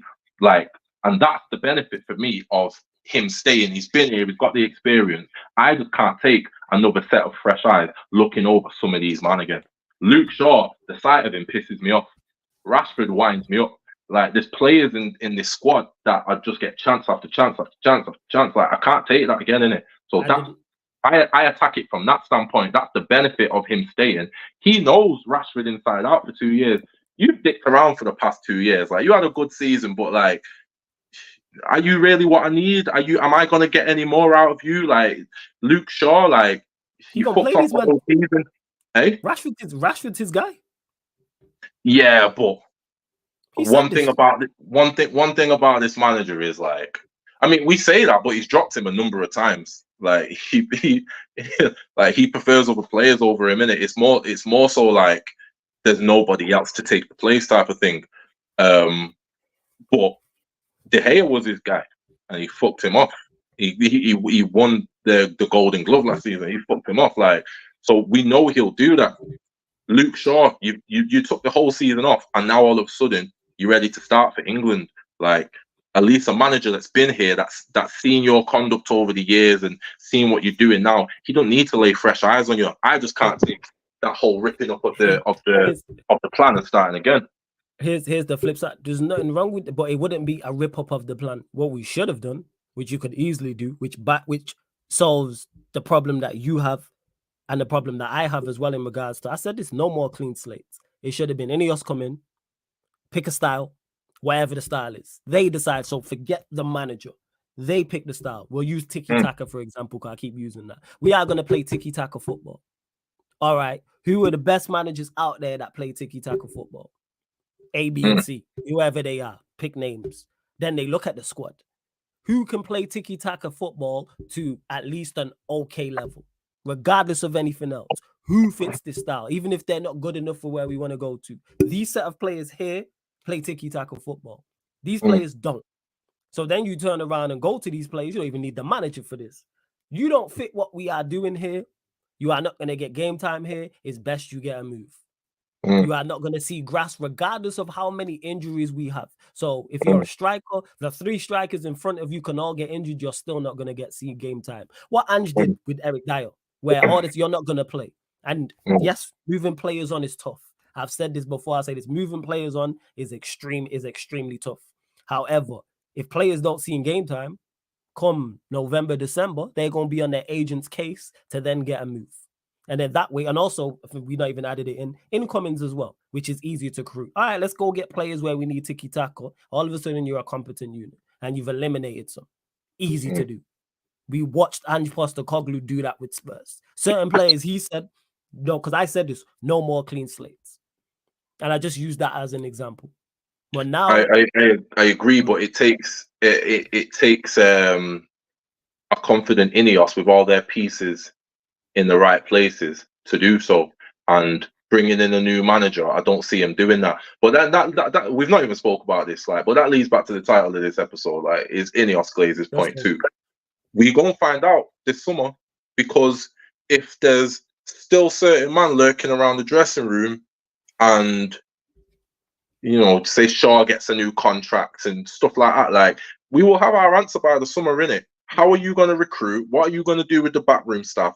To me, most importantly than the recruitment, who are you going to ship out? Because everyone's saying we need the money. I don't think we do. But I agree with that. Who are we going to ship out? How are you going to do that? How much are you going to get for them? we'll find out by the end of this summer if Ineos are GLAZERS 2.0 or not. I think it's too early to comment on that right away, just because of what they've done with the manager. I just think they made a logical decision. This is the style of play we want. Who's the best manager out there to execute that style of play? I think they just came to the conclusion that it was Ten Hag. They interviewed however many people. I genuinely just think they came to the conclusion that it was Ten Hag, right? So, all right, you've made that decision, but there's a million other important decisions to make over the next 2 months. We've got a Euros as well, which is going to be problematic in terms of player recruitment. How are you going to navigate that? By September, we will know who Ineos is by how they navigate. You know, are you even going to get Dan Ashworth in? If not, what's your contingency for that?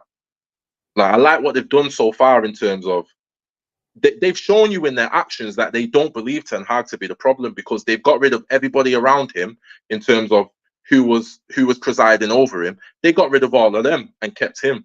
So they're telling you, we don't think Ten Hag's the issue. So so Jean-Claude Blanc, for example, is the CEO of Ineos Sports. They've made him the temporary CEO of Manchester United. I like that. That's a contingency. Barada's not in yet. Let's get someone in who we know can do the job, because they had a temporary CEO in, and then they got rid of him straight away. So I like that. You've got contingencies, but let's see how you move with the rest of this window. If you can't get Ashworth in, what's your contingency? We'll have our answers over the next 2 months. I'm listening, fam. I was just patterning because this show has run over. I was just patterning with shows. I was paying attention to what you were saying in regards to the thing in it's calm, bro. Say again? Pack the show up in it if you got somewhere else. No, it's not. No. Again, no. It's not packing the show because this show ran over. I was just moving. I was just letting people know the shows are being moved around. That's all. If you got to bounce. Fam, it's on here. I don't have to bounce. I'm just this guy's an idiot. I'm moving shows on here. You know what I'm saying? So I'm just letting people know we're moving shows back. You know what I'm saying? And that's all. We're gonna do the Euro. For those that don't know, I'll let you lot know. We're doing the Euro 2024 Q&A with all the ManDem doing predictions, and then the Yardman show. You know what I'm saying? Back with Lex and Kaneki people. So yeah, that's what will be going on. Where obviously Euro 2024, everyone will be doing the predictions, and then fucking Yardman show with Lex talking about geez, he gonna have a field day with that. But here we are. Yo, I see your question in it. Yeah. I'll get to it 1 second. I was gonna get to that now. Hold up. Yeah, I got you, Sheik. I got you. Out of all the links, hypothetically, if Ten Hag was sacked, which option would you have considered? I go Tuchel. Just because of the caliber of manager he is. He actively sounds like he wanted to come United, and that's been a rumor for years. And I think he's a people motivator in it. Like, I think he gets the best out of players. I like him in press conferences as well. Very well spoken. Has a personality that Ten Hag lacks. So I would have gone Tuchel. De Zerbi would have been my second option, but I wasn't excited about any of them per se. I think there's slim pickings out here at the moment. I say all this, man. Slim pickings in regards to the major market. There's other managers out there, but these lot were just, even the list was terrible. They really had, what's the word I'm looking for? They really had, like, how do I put this? Yeah, they had the social media fan mindset with it. I say that all the time, not just with managers. I say it with players. I say when people say, "Oh, the market's bad," nonsense. There's hundreds I think they just went for what's available. Yo, Vincent Company just went to Bayern, innit? Like, that's exactly. Just the market right now. No. And I criticize them for that highly too. But to further to your point, this is why Bayern Munich have been going downhill and why they've had issues for recent years, and why Flick left is because their board's not doing what they're supposed to do. How come certain clubs don't have an issue with getting Real Madrid don't seem to have no issue with getting quality managers? Yeah, but I think they've stuck with Ancelotti for longer than they intended to. But they hired him to do exactly what he did. They don't stick for anyone for long. Wait. They don't stick with anyone for long. Yeah, but because he's actively been. I think when they brought him in, they weren't bringing him in as like your long-term option. Like, I don't think they was planning on him being there. That don't exist there. Yeah, That's what exactly. he said. Yeah, true, There's no true. long term. But That's what obviously he said. he's kept himself in the job, innit? Like Because you know by why? winning. But they none of them envisioned that he was going to be here this length They're of time. But they're successful. probably glad for it because it's like, well, where'd you go once he say he retires next season? Where'd you go? Guarantee you they get a top manager. Guarantee you they go and get a top manager. Guaranteed. Who? Guaranteed they go and get a top manager. When's he retiring? I'm just saying, I don't know, but I'm anticipating it's over the next 2 seasons. Give me a hypothetical. They'll go get hypothetically. I say over the next. I can't see Ancelotti managing 2 years from now. Depending on the success of these two, they'll go get someone like an Amorim or go get a Honus. But depending on what they do, or they will get a Xavi Alonso. You know what they'll go and get? Yeah. Who's done something at a high level. To be fair, Xavi Alonso's probably exactly outside of the Zidane option and all that. He's probably the only person who's like, yeah, they'll get a Xavi Alonso, they'll get a Zidane, they'll get somebody like that. But that's not available to us. So, like, for example, you mentioned Almiron, like he's done a good job, but he's available to us. Would I be excited with him coming in? Like, I wouldn't. I really wouldn't, bro. Liverpool just got Arnie Slot, bro. Like, Ryan's trying to justify it to me in my inbox, bro. It's like this. No one, like, none of these manager movements are giving you any type of excitement. There's none. Outside of Xabi Alonso moving somewhere, there's no excitement anywhere in the manager list. No, Slot makes sense because he plays similar to Klopp. Slot makes sense. No. I'm not even bullshitting. Like, the ManDem told me about that. Like, the likes of Steve and Kedeke just like Slot actually makes sense. And it's not about excitement. It's more so about intent. What Amorim signals to me, for example, because he was my second choice, that signals to me is intent. That's what I'm all about. I know how he plays. I understand what they're trying to do. It's a smart tactic. But there's nothing in his career anywhere to say you're going to be able to do the job, what needs to be done there. Because bear in mind, they have a whole spine that needs pretty much replacing. Their midfield's all right, but who's this? Like, yeah, like goalkeeper's aging. How old's Alisson now? Like 33, 34. Goalkeeper's aging. Van Dijk's 33 or whatever age he is. Like, Salah's on his way. Like, you know what I mean? Like, there's issues there that Slot, like, you've not shown me anywhere that you have the ability to fix these issues on this scale. So, like, yeah, you play the style of play that's closest to Klopp, but however, there's still a lot of issues at play that are you the manager for? Like, who knows, isn't it? Like, I can't see it. Like, there's just no one's convincing me in this manager market. It's not about being convinced. Again, it's about intent. What Slot shows me from Liverpool side is intent. Yeah. It's a well thought out plan. Obviously, I'm not watching. I had to ask my peoples who watch Eredivisie, and they're like, his style is not too dissimilar. The biggest difference is what you spoke about there. Well, you mentioned the spine. Is he likes his midfielders to be technically a little more sound than Klopp does, for example. That's what it is. So when I say these things, it's about intent. There's no surefire thing. Like, outside of Pep, there wasn't, or Ancelotti, there isn't really no surefire things like that, or Mourinho in his prime. Is there any surefire fix for this? No, of course there ain't no surefire fix for this. However, this is the worst manager market like I can remember. Yeah, in regards to, you know what, I half agree with you in terms of obvious names. Yes, I agree with that. Obvious names. There's very, very few obvious names, but is the market completely dead? No. The obvious market is dead, yes. Is the medium? No, it's not. Because there's hundreds of managers managing all across Europe.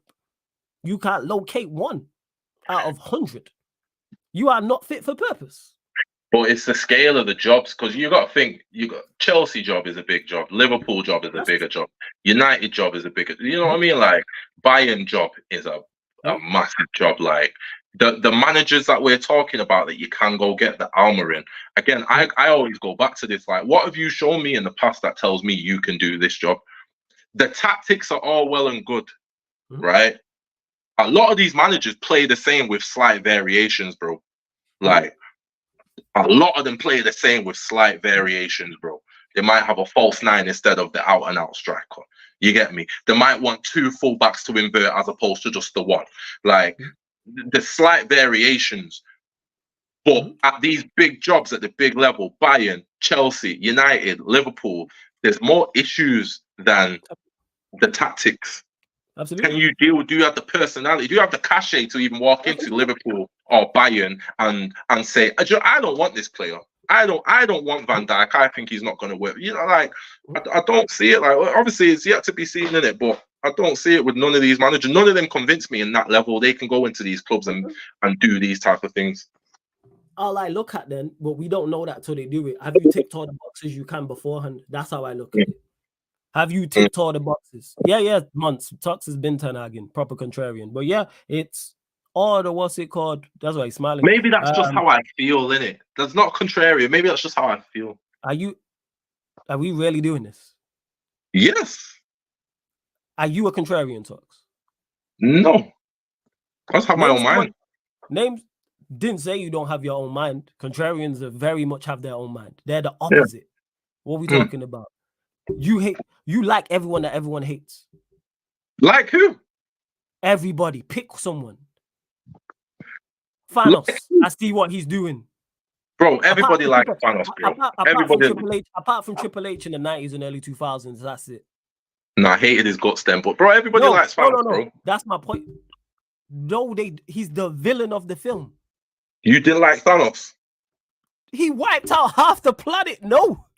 It made sense. Like I'm not saying you should do it. I'm saying like what he was saying made sense, innit? Like he was like, we don't even need to go into that, innit? In the second film, he was bang out of order. He was like, I'm just gonna kill all of you and start again. In the first film, he's like, yo, the resources are finite.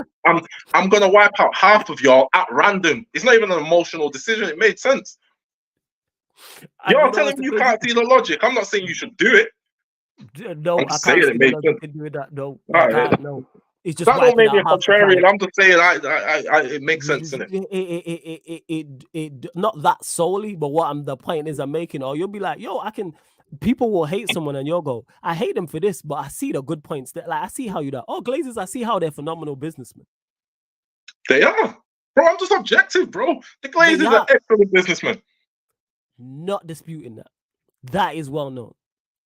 But we hate their guts.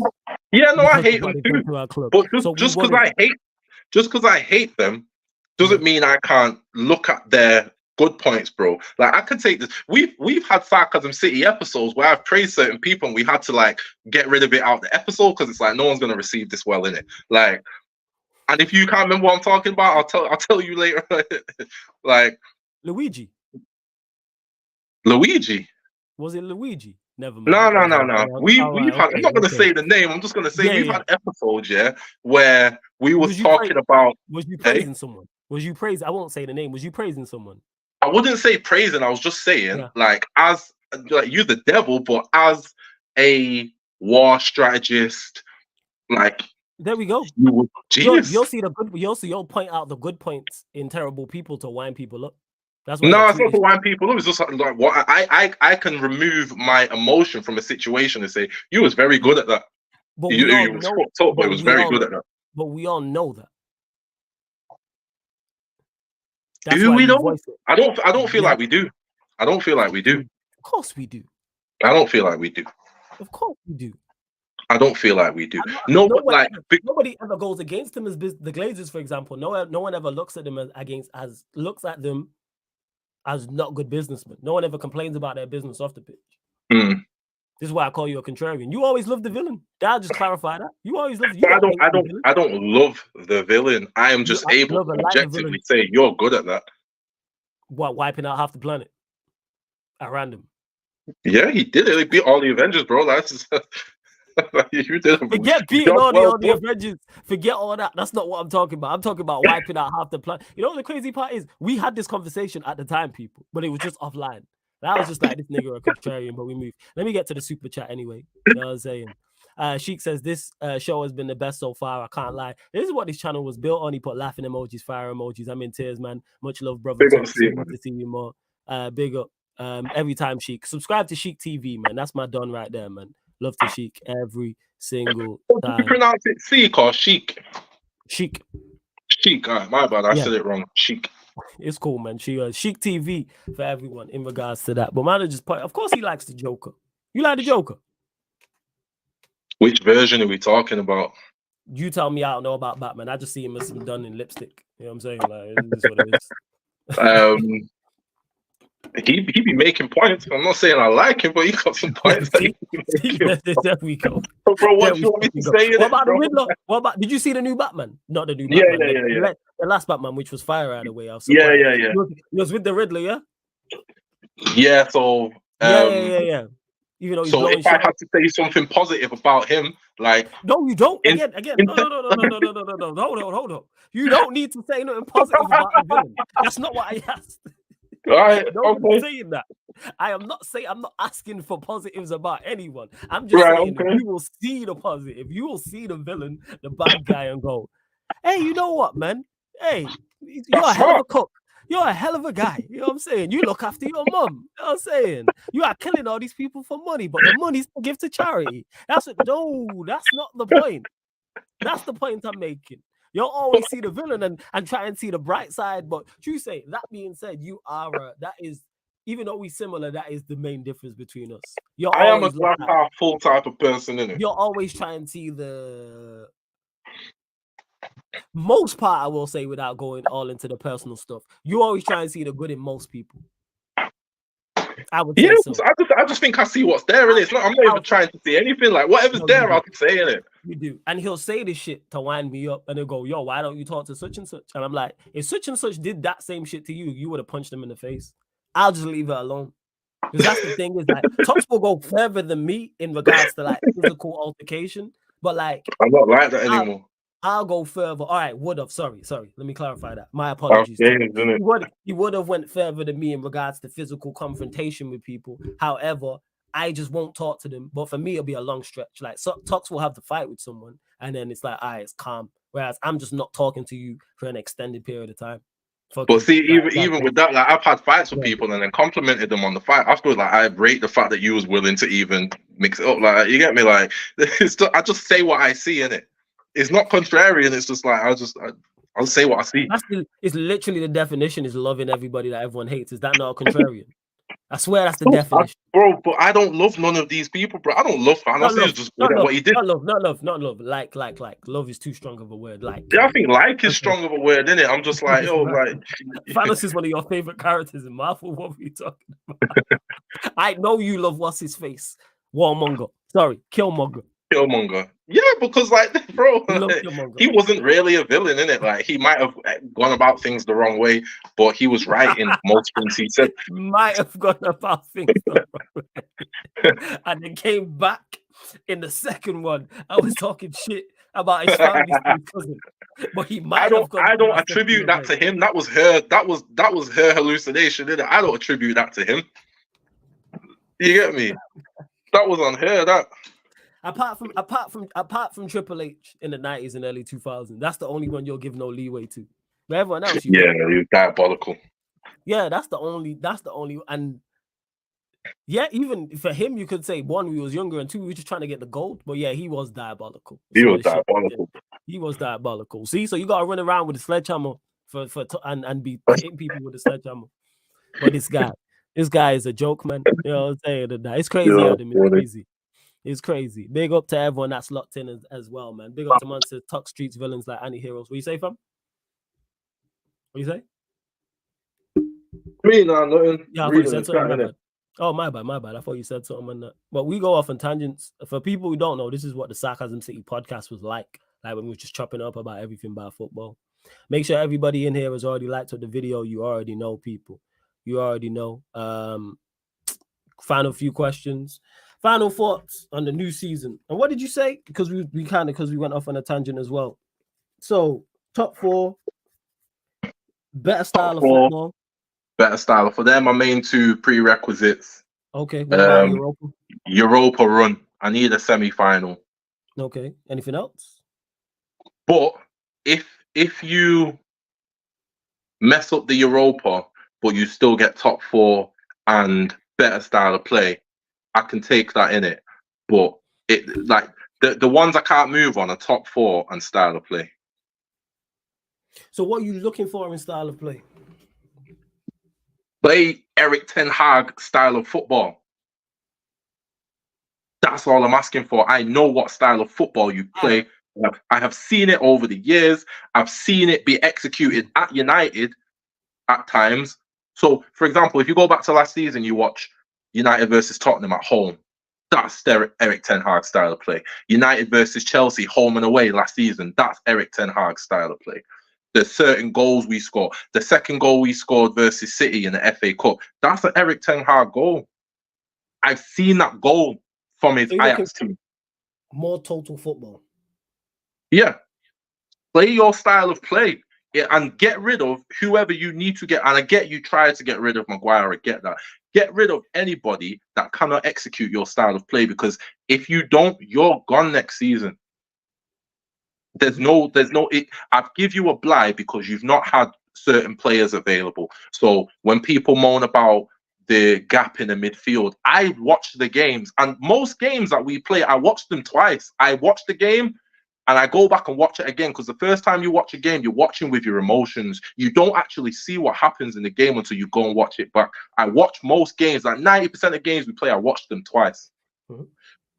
So I watch the games and I see what the issue is, right? I understand why the gap is in that midfield, but you need to get rid of the defenders that can't plug that gap and ain't brave enough to push 30 yards up the pitch and be part of the press. You need to get rid of those, because you will lose your job because of it. People are out here saying you have no style of play and you're a trash manager. If you're not ruthless with these certain things, you're going to die. So, like, you have, it's hook or crook now, innit? Don't think these are giving you a new contract mean they won't sack you, bro. Like, they've sacked 5 man in 5 years at Nice. So don't think you're safe. You're not. And this is why I want to give him a new contract. I would have let him hang on the thread of this 3rd year, innit? Like, you play for your extra years after that, innit? But it's non-negotiable. The style of play has to improve. You need to get rid of people like Maguire and Evans and Lindelof, who can't execute what you need them to execute. Luke Shaw can't be an option. Marcus Rashford, if he's not pulled his socks up, can't be an option. Players like that. If Garnacho's not playing well, he needs to sit down on the bench. Like, you've got to, obviously part of this is on Ineos, but you need a squad that you're comfortable with to play your style of play. It's a risky style of play, so you need the right players. But if there's no style of play at the end of this 3rd year and we've not finished top 4, then you got to go. It's simple for me. I've always felt the same way about it. It's very simple. Right. Do you expect these things to happen? You have to ask me again at the end of the window, because, do you trust Ineos in the window? Hey? Do you trust Ineos in terms of incomings and outgoings? And you mentioned, I don't know yet. I genuinely don't know yet. So, like, for example, we had the first season. Everybody was on cloud 9. You had to have a good window. We didn't. We brought in Højlund after the season started, so there was no striker for the whole of pre-season. You get me? Like, you wanted King Min-jae, didn't get him. Pavard didn't get him. Tadibo didn't get him. Ended up with Johnny Evans. Like, you know what I mean? Like, a bad window can mess up what's happening. And then you got the injuries after that. So if I think these things can happen or not with this team, not with this squad, not if Harry Maguire is one of your starting centre-backs.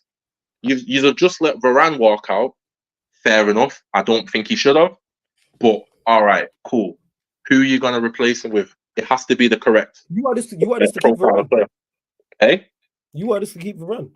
Yeah, bro, that's Varane, bro. It's not like he had his injuries, but like he's Varane, bro. Like, if you sort out your medical staff, bro, if you sort out your medical staff and if you have other players to lean on, there's no reason why you can't get through a season with Varane. That's Varane. You just seen how he played in the FA Cup final, bro. That's still Varane, bro. This is why I don't be paying attention to you in the chat. But go on, we move, because you was cursing him out in the chat before. But we move. Go on, carry on. That's why. Varane?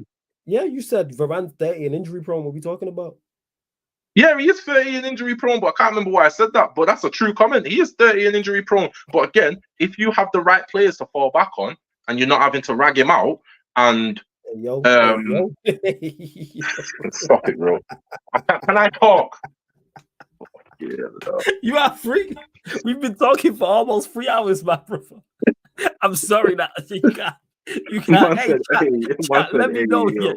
Chat, let me know if that's me or out of order. If it is, I'll apologize to you, fam. You know what I'm saying? I'll apologize. Nah, you're right. Okay. You're right. You right.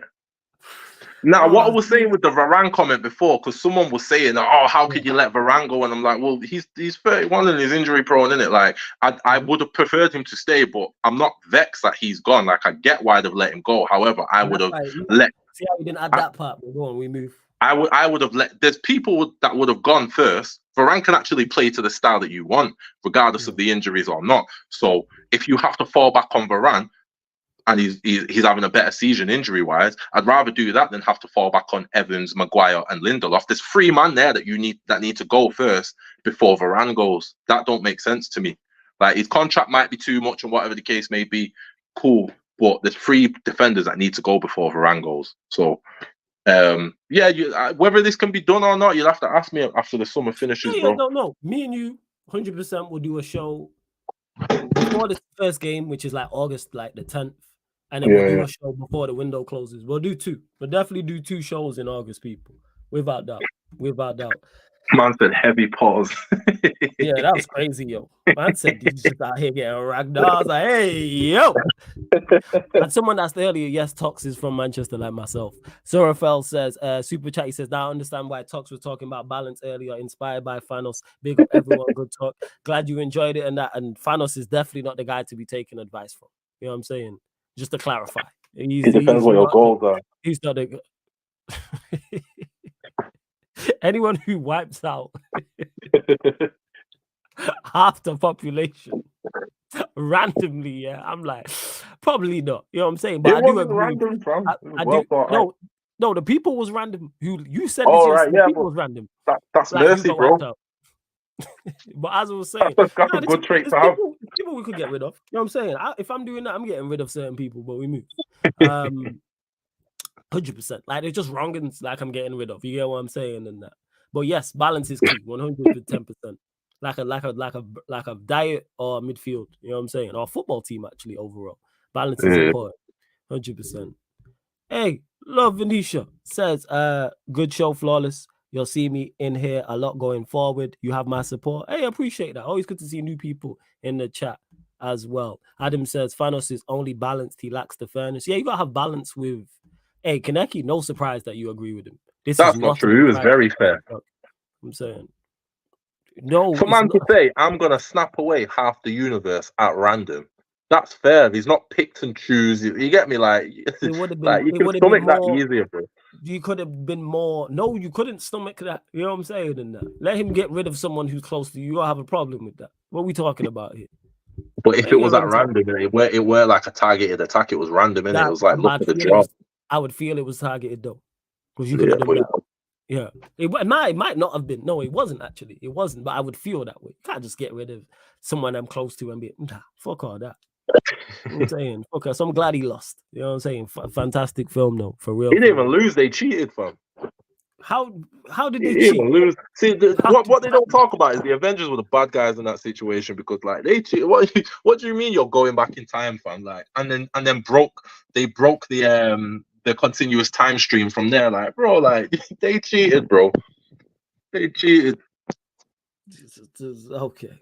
Right, they didn't. You can't cheat because there's no rules in war. But all right, you know what I'm saying. Now it's now just what's the. So we going back in time then? That like, so you lose a fight, you going back in time. That's cheating, bro. You're lost in it. Like, that's cool. We can do that if we can. If you have the, you know what? If you have the facilities to do that, utilize.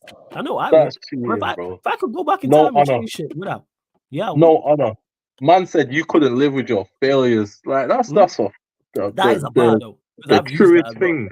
You couldn't even live with your own failures, fam. Yeah, then where does it lead you? Straight back to me. And it weren't even back to the Thanos. You went to like the younger Thanos that didn't have the fight experience. Like, that was a cheap win, that, bro. Hey, don't get me wrong, I love the Avengers in it, but like they were the bad guys in that, bro. Adam says I shouldn't have mentioned Thanos. We were talking about it anyway. Don't worry about it, because it's a regular reference point for me and Tox when we're talking about random stuff. Like, that's all that is. But yeah, in regards to Thanos, yeah, we're just not going to agree on that. Yes, Eli, all fair in love and war. Yes. You know what I'm saying? Ultron was funny. I'm not going to lie, Sheik. He had me rolling. Like, I thought his humor was just hilarious. Like, he was hilarious. It was like the egg joke. You know what I'm saying? That was fire. Yo, Stark said he beat me by like 1 second. Like, man got beat to the punch, you know. That's Hey, hilarious. you know what's crazy is there's nothing worse than getting beat to the punch. I hate that shit. I hate that shit. When we be chilling and we were And when it demanding, bangs as well, and you know you could have said it, yeah. That man's vexing it. Like. man want to fight, man. Yo, like it. I say he beat me by 1 second. What was the joke? He was like, you can't just be out here cracking things. And he was like, yeah, clearly you never had an omelet. You know, No, like, it was thought I was like, oh, nobody needs to break anything, and he was like, clearly you've never made an omelet. That's hilarious. That's hilarious. You know why it's so funny? Because it's true. That's why, man. You don't like omelets, man. If you don't like omelets, something wrong with you, man. For real. Yeah. He's got deeper layers though, innit? Thanos is Thor's from a different planet, innit? So he's never had an omelet, clearly, innit? So it's like, oh, he's got layers to it, fam. Like, yeah, never had an omelet. no But yeah, problem. enjoying Earth pussy though, innit? You know what I'm saying? And that. He was quick to do that. We didn't want to try the. Well, he did try the cuisine technically, but hey, we move. You know what I'm saying? And that. From a technical standpoint, he did. All right. Anyways, we are gonna close out. Love to have any final words for the people them talks. Everyone hold that, innit? All you man over here. All you man over here, yeah. All you man can hold that, innit? Hold it tight, fam. Take it to bed with you. Hey, yo, like, hey, yo, man. Nah, hold it. Yo, hey, yo, fam. Take it, hold it, and take it to bed. Nah. Hey, yo, fam, hold it tight and take it to bed. No, Diddy. Hey, yo. I'm gonna save you. Hey, yo. Hold that, hey, man. Yo, man. See, it's just the chat. You know what I'm saying? Hold that. Listen, yeah. My manager, your manager, our manager. Cool. And when he fails, you'll be actually. Will you? It depends. I don't know because it's metagame circumstances. But I've told you where I'd stand this time next season, innit? Yeah, and this time next year. The crazy part is he gonna fall short. But hey, we move. You hold me to what I've said today, innit? Nah, because that's me interrogating you and being mean and cooking. You know what I'm saying? That's what it is. You can't interrogate me, but these poor folk in the chat, like, innit? Oh, now it's these poor folk in the chat. How can you? Yeah, sure, man. I'm Thanos. But he loves Thanos, innit? But I'm Thanos. You know what I'm saying? You are Thanos, but he loves Thanos, but hates. See the nonsense, people. You know what I'm saying? In that. See the rubbish, interchangeable, innit? If I'm Thanos, you're Ultron, or vice versa, innit? Like, we interchangeable. No. You called me Thanos. That's what I'm saying. Yeah, you Thanos. Well, you like Thanos in the film, but I'm Thanos, but I'm bad. That's why we get on, and you're the grandfather. You're the godfather to my child. Like, you get me? Like, I like Thanos, innit? Like, that's why we get on. We don't get on because we have a villain. That's why we get on. We get on because we have similar mindsets. That's why we get on. Yeah. We do. And we're two actually good people in this horrible world, to be honest. That's why. You know what I'm saying? You helped me through some terrible situations and vice versa, correct? Yeah, vice versa, fam. Yeah, exactly. So that's where it's nothing to do with, oh, you're a fan of some Ultron and blah, blah, blah. And you try to play woe is me with people in the chat. Oh, poor people. Hey, San, you're in the chat. Did you feel, quote unquote, cooked or interrogated or fried? See, now you're putting him on the spot. Big up Sanj, innit? Yeah, but if he felt that way, it's cool. It's not a bad thing. He's still here. You know what I'm saying, and he's new. The moral of the story, yeah, you need more representation on this channel. I try, but the people them don't want to lock in. Hey, Connect, you need to relax, fam. You need to relax. I try, you know what I'm saying? The fan calling show is there. The crossover shows are there. Even though, like I say, with the crossover shows, the people them be, yeah, they be dicks. See, there we go. Sometimes it gets wild in the jungle. He said, "Nah, not from you." It is what it is. You know what I'm saying? There's a lot going on. But yeah, if you lot know more, if you lot want to call in, feel free. I'm running shows throughout the Euros. Obviously, that'll mainly be on the Euros. But then once the Euros is over, I'll be back to running Talk Your Issues once a week. You already know, Mondays, 4:30 p.m. UK time as well. But all right, we're going to close out anyway. We're heading straight over to the Q&A. Shit, almost 3 hours. Fuck. All right. 90 minutes of that was arguments. Say that again? 90 minutes of that was arguments. You are more balanced, right? Yeah. I gave it to you. Yo, thanks for tuning in. We out. Big up the Everest locked in. Oh my god, yo. Oh my fucking god.